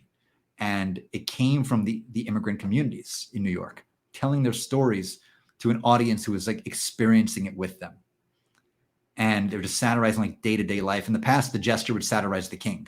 Mm-hmm. And that was the thing, you know, if you could push the king a little bit, but not too far, else you'd be hung. But in the stand-up, you could talk about relationships, and you could talk about like the cost of living, and you could talk about the garbage piling up on the streets, and you could talk about all the other things people deal with in a way it had never been talked about before, only like in living rooms with family. But now somebody's on stage telling your story back to you in a way you're like, I feel seen. I'm going to laugh at this. This is awesome. Thank you for the release. That's what I loved about stand-up. I loved it, man. That's what I loved about it. Well, how come you used loved in the past tense? It's not easy being a stand-up comedian in 2023. I'll say that. A lot of people, they come with their phones and they will record you and you say something that kind of, you know, to use a politically incorrect term these days, if you go off the reservation and use any kind of comedy somebody finds objectionable, you can go viral pretty quickly, and that's going to be the end of you. And then you wonder, what's the risk reward of risking everything for one joke that may not even be that good? Now, if I think I have a story to tell that's important, I don't give a damn who records me, who shares it, who makes me viral, whatever. But if it's just some cheap joke that maybe one person loses their mind over, you have to weigh that in a way that I don't say you never had to, because you did way back in the day. But we had a golden age in comedy, I would say, from about the 70s to the early 2000s, about a 30-year run where comedians could really just be comedians and say whatever they wanted and be good. You had that hardcore McCarthyism that happened before that, where if you said anything that was considered to be dicey, maybe seditious, not in line with the zeitgeist of the day, you could be arrested. Lenny Bruce spent many a night in jail. And George Carlin was the first to kind of call that out in his comedy. And now the pendulum has kind of swung back to that, where we have like an accepted diktat of what groupthink is and what it is allowed to be and what you're allowed to think and what you're allowed to say. And as long as you color within those lines, you're okay. But the minute you step outside of that, like the hammer is going to come down on you. So, you know, I was lucky. I got my start when it was still an open and free comedy scene, but it's not fun anymore. And audiences come in now with a feeling of, can I even laugh at that? Like, is that even okay to laugh at? And they censor their own laughter. And you really feel that energy in the audience, and it's very closed, constricted energy. The real magic of stand-up comedy is a room where everybody's open. You show up as a comedian to entertain, and they come to laugh. And that's it. They also come to drink, but they also come to laugh. And it's just open. And you know the beauty of open energy. When everybody in the room has open energy, the magic that happens there. But when there's a closed energy from the crowd, the comedian will mirror that closed energy, and then the comedy just sucks. And you're just telling a bunch of people what other people deemed acceptable for you to say. And then the fun is gone. And then what's the point? Yeah. Do you think it's like the world seems to move in cycles, and if we just look at the comedy cycle in which they had, you had Lenny Bruce and George Carlin and Richard Pryor and Robin Williams, and then it kind of exploded and then closed off to where it kind of narrowed again. And do you think that maybe we're just in a cycle where we're just in a narrowing phase before it explodes again? Always, yeah. I think the universe is, as Alan Watts said, come back to our guy. Universe is in a constant game of hide and seek with itself. Right. Yes. And so you can't have expansive cycles in anything forever. Eventually there will be a recalibration, and within that recalibration, there'll be a contraction. And then from the contraction will be born again a new cycle of expansion, which will be even greater and more radiant and more luminous than the last cycle. And you look at this in the stock market, it plays out that same exact way. Expansion, then a recession, then a greater expansion, then a recession, greater expansion, always, always, always. Same thing with art, everything else. It's constantly doing that. I think we're on the cusp of a golden age of new comedy, but it will be born from the censorious era that we live in right now. This neo-McCarthyism that we're experiencing right now. I'm glad I'm experiencing it though. Like I don't say this to rag on it or to have like a woe is me thing. I'm blessed to where I came up in an era where I experienced the expansion. And now, like as the universe kind of flowing through me, I'm experiencing the contraction. And I now have an appreciation for what it was versus what it is. And more importantly, what it will be again. Yeah. Okay. So do you think with that comes a sense of responsibility? Like if you look at some of the world of comedy today, like you see some of the unknown greats that like, whether it's Dave Attell or Colin Quinn, or there's all these people that, they're on the fringes, but they were the ones that helped pioneer the way forward for some of the younger guys that got to explode into it, Yep. And you know what I mean by that? Like these guys laid down the foundation, and they hardly got any of the goddamn credit they deserve. I'm sure that a lot of comedians know who they are, and they are there, but they didn't get the goddamn headline gig to Charlie Murphy it. You know what I mean? Or something like that. Yep. So on some level, it kind of excites me to be in a position where I'm not a comedian, but being a podcaster and like, maybe it's being a Generation Xer is what it is. Hey, you got to see it. You got to live through the contraction, and you probably never get a giant fucking slice of the pie, but you are just as important as everybody else by bringing up the next generation and creating the conditions that help someone else explode into it. Do you feel like you get to play that role? To some degree. I think the way you can really play that role is to be yourself and to be as authentically yourself as possible. And the way I try to do that is understand where my audience is and where my medium is. I don't have a place in stand-up comedy anymore. And I'm good with that. I had a place in it. And it was a time and it was a place and it was an audience. But I'm self-aware enough to know that those days have passed to give way to a new era. My audience now is on LinkedIn primarily. And my audience is a satire audience. I've channeled my kind of comedic wills, if you will, away from stand-up and into satire. I enjoy satirizing this crazy world around us. And by doing so, I give others permission to do it subconsciously. I feel that that's kind of what I'm doing for a younger generation that wants to come up. And I've had younger comedians reach out to me and like they appreciate that kind of thing. And I'll keep doing it because I won't shy away from the sacred cows. Because on social media, it's different. It's a different kind of audience. People, you can curate your audience better. In stand-up, it's a gotcha thing, you know? It's gotcha comedy. It's like they're waiting for you to say the wrong thing, and then it goes viral, and then you have to go on a public apology tour, and it really becomes like a Salem witch hunt. It really does. You have people that will go to comedy clubs for the expressed intention of a gotcha moment with a comedian. They're not even there to laugh. They don't want to laugh. They're literally like these Stasi squads, like in East Germany, where they would go to like these meetings and they would just wait for somebody to say the wrong thing about the government. And then in the middle of the night, they'd just be snatched up and disappear, and that'd be it. And we have a new Stasi right now, and it's like a Twitterati, which is like our new Stasi, you know. And to their credit, they see themselves as the heroes. That's the fun part about different perspectives in the universe, right? Everybody's the hero of their own story. And if you ask the Twitterati, and I've spoken to many of them about this, you know, they'll say, look, you know, it's not okay to say these things because they lead to real harm and to a lot of hurt feelings. And, you know, you create a lot of discord and, you know, it can lead to violence. And so therefore, I'm going to snuff you out before you have an opportunity to be heard. And before somebody and to come back to the idea of taking things seriously, before the joke you tell gets out there and maybe gives the message that this thing is not to be taken as seriously as I deem it should be, I'm going to cut you off at the knees and make sure you can't get it out there. And this is where they become self-appointed crusaders. Like, I'm going to fix this thing that's wrong. But in order to fix this thing, and this is the root of it. This is where the root of this Twitterati, all of it. This is the root of the Stasi. This is the root of all of it. It all comes from this idea of control, not trusting the universe, not trusting the goodness of the universe. This idea of I'm in a hostile relationship with reality. Therefore, I must control it. And in order to control it, it must fit my vision of what it ought to be and what we ought to believe and how we ought to act. And if things don't conform to that, then I'm going to forcibly make it conform to that. But in order to do that, I need everyone on board with me, and everyone's got to take it seriously. If they take it seriously, they're going to behave as intensely towards it as I do, and then maybe we can change it and I can feel safe. But if one person out there doesn't take it seriously and they make jokes about it, it means that maybe somebody else won't take it seriously, and then maybe somebody else won't. And if enough people don't take this thing that is everything to me seriously, it won't get changed. And if it doesn't get changed, I won't feel safe. And we can't have that. Nope. And it all boils right down to that one little rock. All of it. Man. How much of the Twitterati and how much of the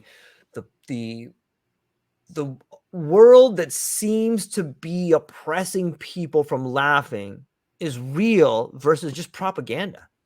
Oh, I mean, it's real is in the eye of the beholder, right? I mean, so yes, absolutely. I can only speak from my own perspective because I know the motivation of the Twitterati, like at their core. And I know this because I've spoken to them, and this is from their own words. So I'm not putting words in their mouth. Like, they've told me basically, like, I don't feel safe. I don't feel safe. Why? Like, and I've always asked them, and I drill down these questions, like, why do you want to fix this? And it always comes down to this one thing: I don't feel safe. Whether they're safe or not, objectively doesn't matter if somebody doesn't feel safe. Think about a fear of flying. It's not a rational fear, but people don't feel safe on a big flying aircraft at 30,000 feet that they're not in control of. Mm. So it's a feeling of insecurity. It's a feeling of not being safe. That way, and anything you're doing to negate that feeling is construed as an act of war, fundamentally. Wow.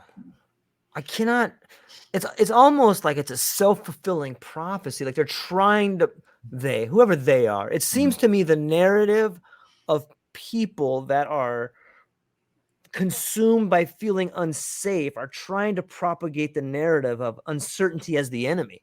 Like Absolutely, without a doubt. You know, that's crazy, dude. And that's why it always leads to totalitarian regimes.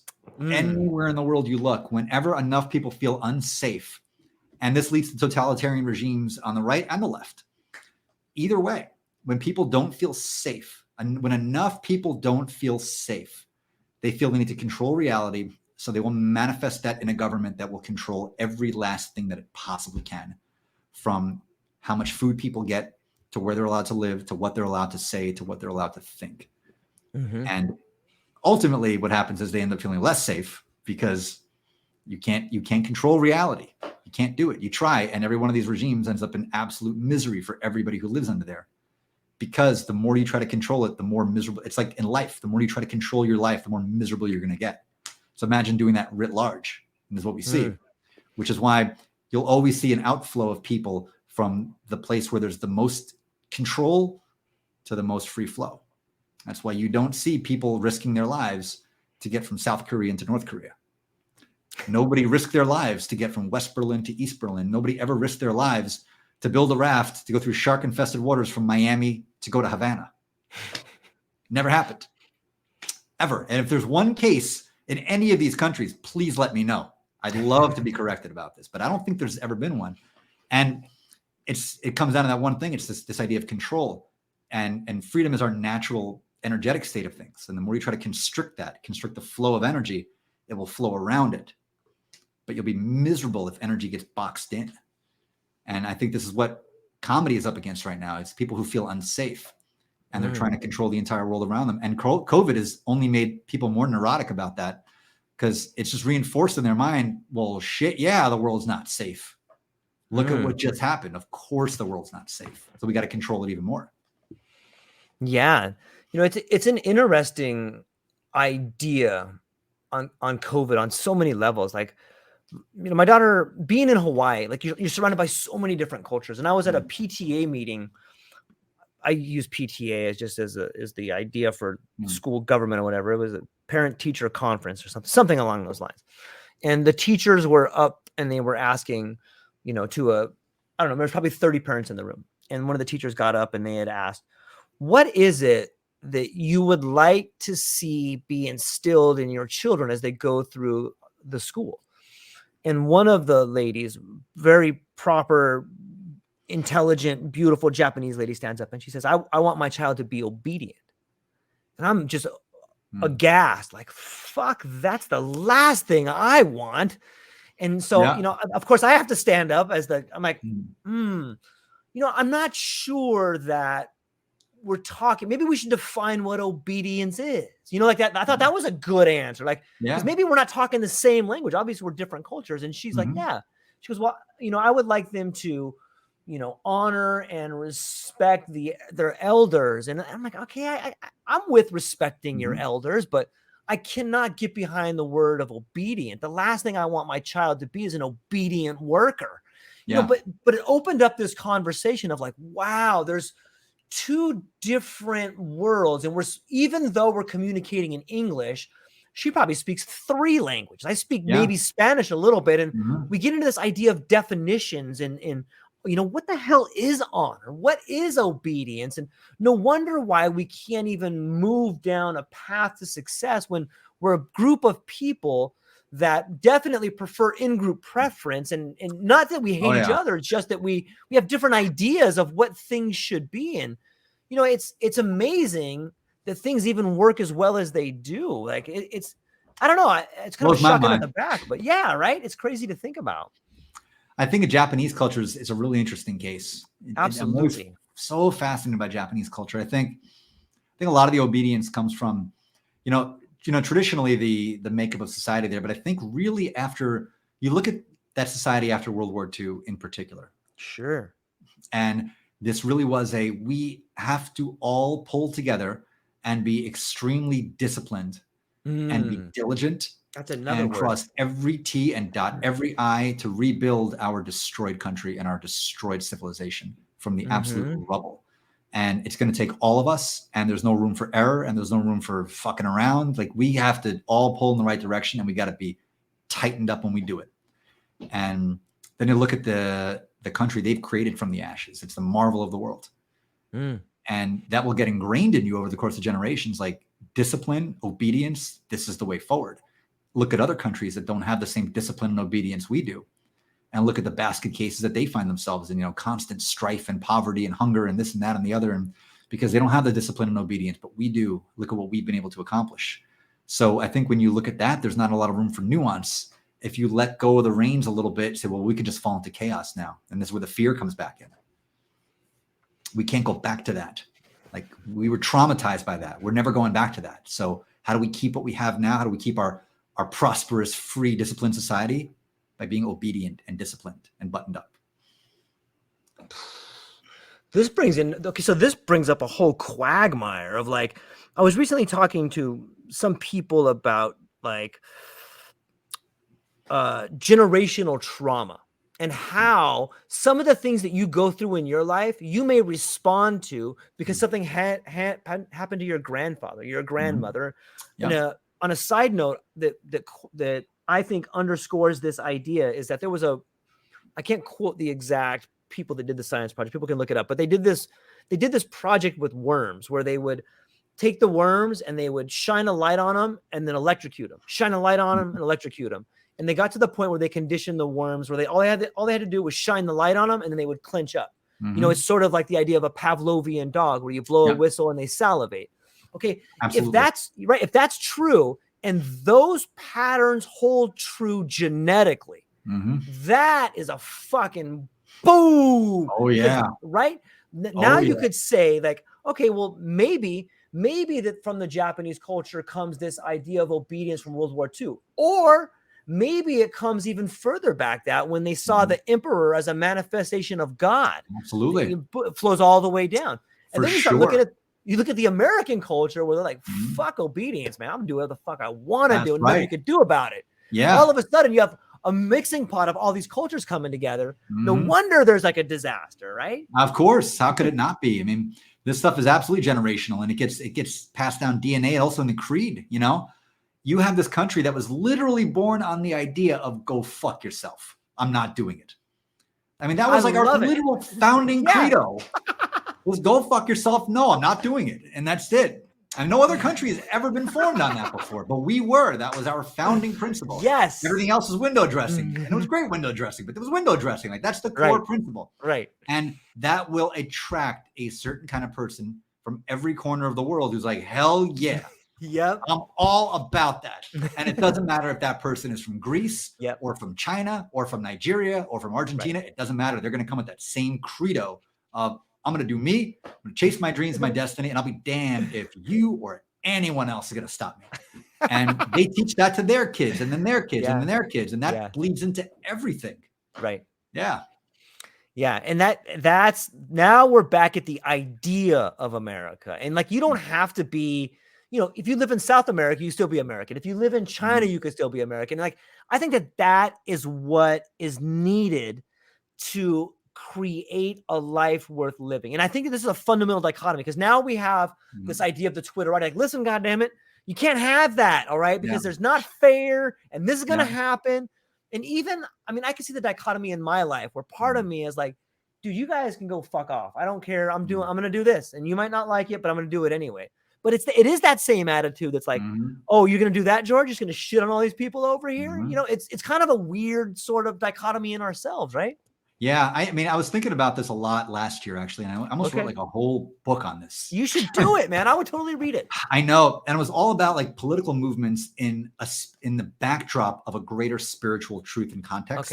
Okay. And how it manifests. So the core thesis was basically this: that what messianic collectivist movements on earth try to do is to recreate our divine condition in earthly manifestations. So if you look at our divine condition as there really is no George and there really is no Geoff, we're all the exact same strands and fractals of energy. We're just manifesting differently, but fundamentally we're all the same. We're all connected. We're all equal. There's no above or below. These don't exist. And these messianic movements on earth, they feel that energetically. They know that that's the fundamental truth of who we really are and what we really are. And because they feel so afraid and disconnected from that here, cast off in this 3D reality, their way back home, at least in their own minds, is to recreate that condition of home right here in a human context. So we're going to have, think about all the elements that make up home or perfectia in the book, whatever you want to call it, So think about the element of sameness. We're all the same. So communism comes along and say, well, we're going to impose that here to bring us home so we can experience home here, because it's not right that you have $5 billion and that guy's sleeping on the street. That's not how we really are. So we have to forcibly create a system where that's how it is. And then you look at, okay, safety. Here's another one, right? Back home, I'm always safe. I can't be harmed.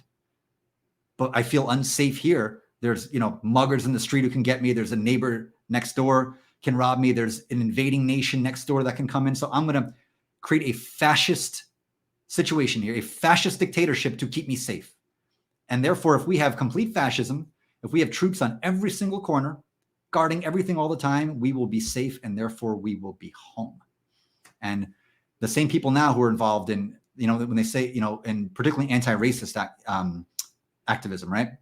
This idea of it's not enough to be not a racist, you must be an active anti-racist. And this comes from that same impetus of there is no racism at home. There are no races at home. There's no concept of bigotry or discrimination. These are anathema to us. But therefore, we cannot allow that to exist here. So we must create a situation where you have to be an active anti-racist. We have to stomp it out in every heart for me to feel safe and to feel home again. And here's where the problem with all these movements comes in. I believe that we have come here to experience the contrast of these divisions and of these things and of these apparent different manifestations interacting with each other to better understand each other through the contrast. Therefore, there can't be a human experience without poverty and wealth. There can't be a human experience without different races. There can't be a human experience without different genders.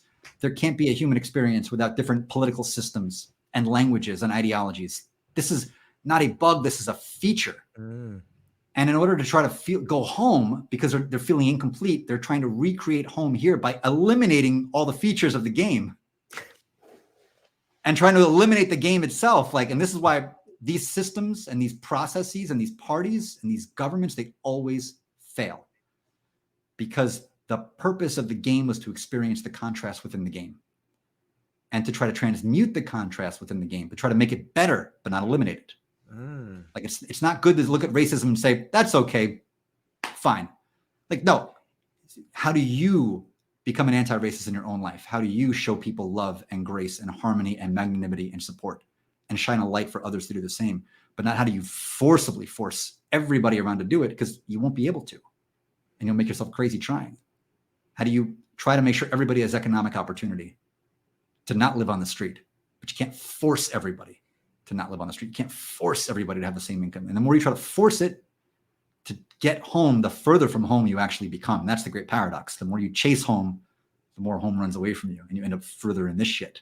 So I love it. That's such a great perspective to try and find a unique way to comprehend the real problems that exist in this form. That's a beautiful way to really dig into it and look at it. And it's such a way to bring about the idea of interdependence from codependence. You know what I mean by that? Yeah, I do. Wow. Very much. Yeah. And that's we're all in this game together. We created this construct. And I think part of what these movements get wrong, and I know I'm kind of shitting on them a lot today, and I don't mean to, it's just more I use them actually as a point of contrast and illustration more than anything, is that there's this idea that the game itself is wrong. And by saying the game itself is wrong, you stand in opposition, not only to the game, but to yourself. Yeah. You're a co-creator of it. Yeah. So if you say this world sucks, people have these bumper stickers, people suck. Well, you're saying you suck. You are people. Like, what are the odds that everybody sucks but you? What are the odds that like every other person out there sucks except for the person who has the people suck bumper sticker? Pretty slim. I'm going to go on a limb and say if everybody sucks, that person probably sucks too. It's subconsciously what they're saying. And guess what? If you have a people suck bumper sticker, then if somebody sees that and they're driving around you, you need to merge, that person's not going to let you in. Right. Like, well, screw you too. That's it. And it's going to reinforce your belief that people suck. And you'll treat somebody nastily because of that, who will treat you nastily right back. And you'll say, see, everybody around me sucks. Everybody sucks. I was right. On the topic of merging in cars, I've found a little trick that I use is you always merge in front of someone who just merged in front of the line because they feel guilt. Like they're like, let me in. So they let somebody in, then you pull right in front of that person and then they'll let you in. But it's back to the mirror. You know what I mean? Like you're just finding yourself. And then when you merge, you let someone go in front of you. You do. You know what I mean? And I always do. And when somebody's like kind enough to let me in, which is really great. I always give them like the hand wave, the appreciation. And then like, all right, that's cool. The next guy's trying to get in, like, I got you. Come on in. Like, all right, thank you. Yeah. All right. Yeah. It's such a, and then that person's going to let somebody else merge. Yeah. Simple as that. It's interesting to see the world play out in your actions because you can actually see kind of karma unfolding in front of you when you allow it to happen like that. Man, it's like that golden thread. It really, it's a real thing. Mm-hmm. And this is where the magic of life comes in if you allow it. Yeah, I agree. Allow it. Like, allow yourself to interact positively with one person today. Just give yourself the grace to do that. Allow yourself one good conversation. Say, it doesn't matter where I go today. I'm going to go to a coffee shop today. All right, great. Be a little extra nice to the barista. Just a little bit. You don't have to go over the top. They're going to look at you weird. Yeah. Be a little extra nice. Ask them how their day is going. Ask them how the family's doing. Maybe give them like an extra $1 tip. Yeah. Just a little bit extra. That's it. If that's the one thing you do today, do that and then do it again tomorrow. And then do it again and then see how your life changes. Yeah. Watch your life change. And I'm not talking subtly. Watch your life dramatically change. If you stack that up every single day and then eventually stack it up in every interaction you have. And even if some people you can't be nice to because some people just don't allow you to be nice to them. There are things they do like, I can't with you today. Mm-hmm. Then just walk away. See what that does too. Not feed it. Not feed the energy. Like there's people who send me these sales DMs and I want to rip their heads off. I do, man. It just drives me nuts. And every time I got to catch myself, like, you know what? You're harassing me. You don't deserve a kind message, but I'm not going to give you a nasty one either. I'm just going to walk away. I'm not going to fuel it because if I can say something super biting and cutting and hilarious to cut you down to size for what you just wrote. Mm-hmm. It's not going to make me feel better. Mm-hmm. Maybe a little cathartic for a second, but it's going to bring bad juju into my own field. Yeah. It's boomerang. It just comes right back to you, right? Yeah. And if I want something from somebody, they're going to be snarky with me too. Yeah. So not going to do it. Yeah. Another good one I use too that like, this is super awesome. Everybody listening to this, you should totally do this. Wherever you go, whether it's a barista or whether you're at a checkout counter or whatever, when you see someone working, just say, hey man, I just want to say thanks for working today. And watch them go from like checking stuff out and be like, what did you say? And I'm like, I just want to say thanks for working today. Yeah, it's so awesome. And that's a pattern interrupt. It is. And it snaps people out of everything and they will stop what they're doing and smile. It happens 99% of the time. Like, and they're like, hey, thanks for coming in today. And all, you see them change, man. And you do. It's so awesome, man. That's awesome. It is. Man. It works well. It works really well. That's wild. Man, Jordan, I can't thank you enough for having me on today, man. This has been awesome. Seriously. Yeah. It's been really cool. Yeah, I appreciate you, brother. Well, before I let you go, man, first off, thanks for spending so much time with me today. Absolutely. This is really awesome. Everyone should check out the book right here. And this is just the one I have in my hand, but you have a suite of books that sound pretty sweet to me. And I think people got to learn a little bit about who you are and what your message is. But before I let you go, man, where can people find you and what do you got coming up? Yeah, so I'm launching a brand new networking group around the country. It's called the Dreamers Cafe. And you can check us out, thedreamerscafe.com. And what we're going to be doing is offering a space for people in midlife who are ready for their second act, who have made a decision that I'm not done yet, to come together and have a place where others will greet them with love, brotherhood, magnanimity, support, and unconditional encouragement. You'll meet other people in the same place in life that you are, who are not ready to mail it in just yet either. And you may not be getting that at home. You may not be getting that among your family or your friends or your circle or your coworkers, but you will get it here. That's a promise. Man, it sounds amazing, man. So when you go there, what can people expect to do? So we're gonna have a local event in the DC area, July 27th. So if you're anywhere in Virginia, Maryland, DC, or East Coast, you want to pop down for that, hit me up on LinkedIn, connect with me. I'll get you the invite. It's a free event, so there's no skin in the game, no requirement of anything like that. That's not what this is about. And we also have a 24/7 Discord community where you'll be able to connect with people who are having their own events in different parts of the country. We're going to come out, exchange information, just let us know, hey, you're in a place of love, and we got you. Simple as that. You still have a dream in you. You've got a breath in you. You've got a dream. You've got a place here to talk to people about that dream, help them with theirs. They'll help you with yours. Maybe make an introduction, give you an encouraging word, place for you to air out your thoughts, place where dreams are going to still come alive no matter where you are in life. I love it, man. It sounds beautiful. It sounds beautiful. So the Dreamers Cafe, you got this spot on LinkedIn. Is there, and where can people find your books? Is it mostly Amazon, or do you have another site where you? Honestly, you could just Google Geoff Woliner Amazon. It'll take my author page. It'll take you to all the stuff I put together, so you can check it out there. And if you want to connect with me, you can just reach me directly on LinkedIn. Connect with me, shoot me a DM. Love to chat. And thanks for tuning in, man. This has been awesome. Ladies and gentlemen, thank you so much today for everything. Check out his books. Check out the Dreamers Cafe. Hope you enjoyed the conversation. Hang on a second, Geoff. I'll talk to you, but I'm going to hang up with the audience. Yeah, buddy. Ladies and gentlemen, thank you so much for everything. That's all we got for today. Aloha. Aloha.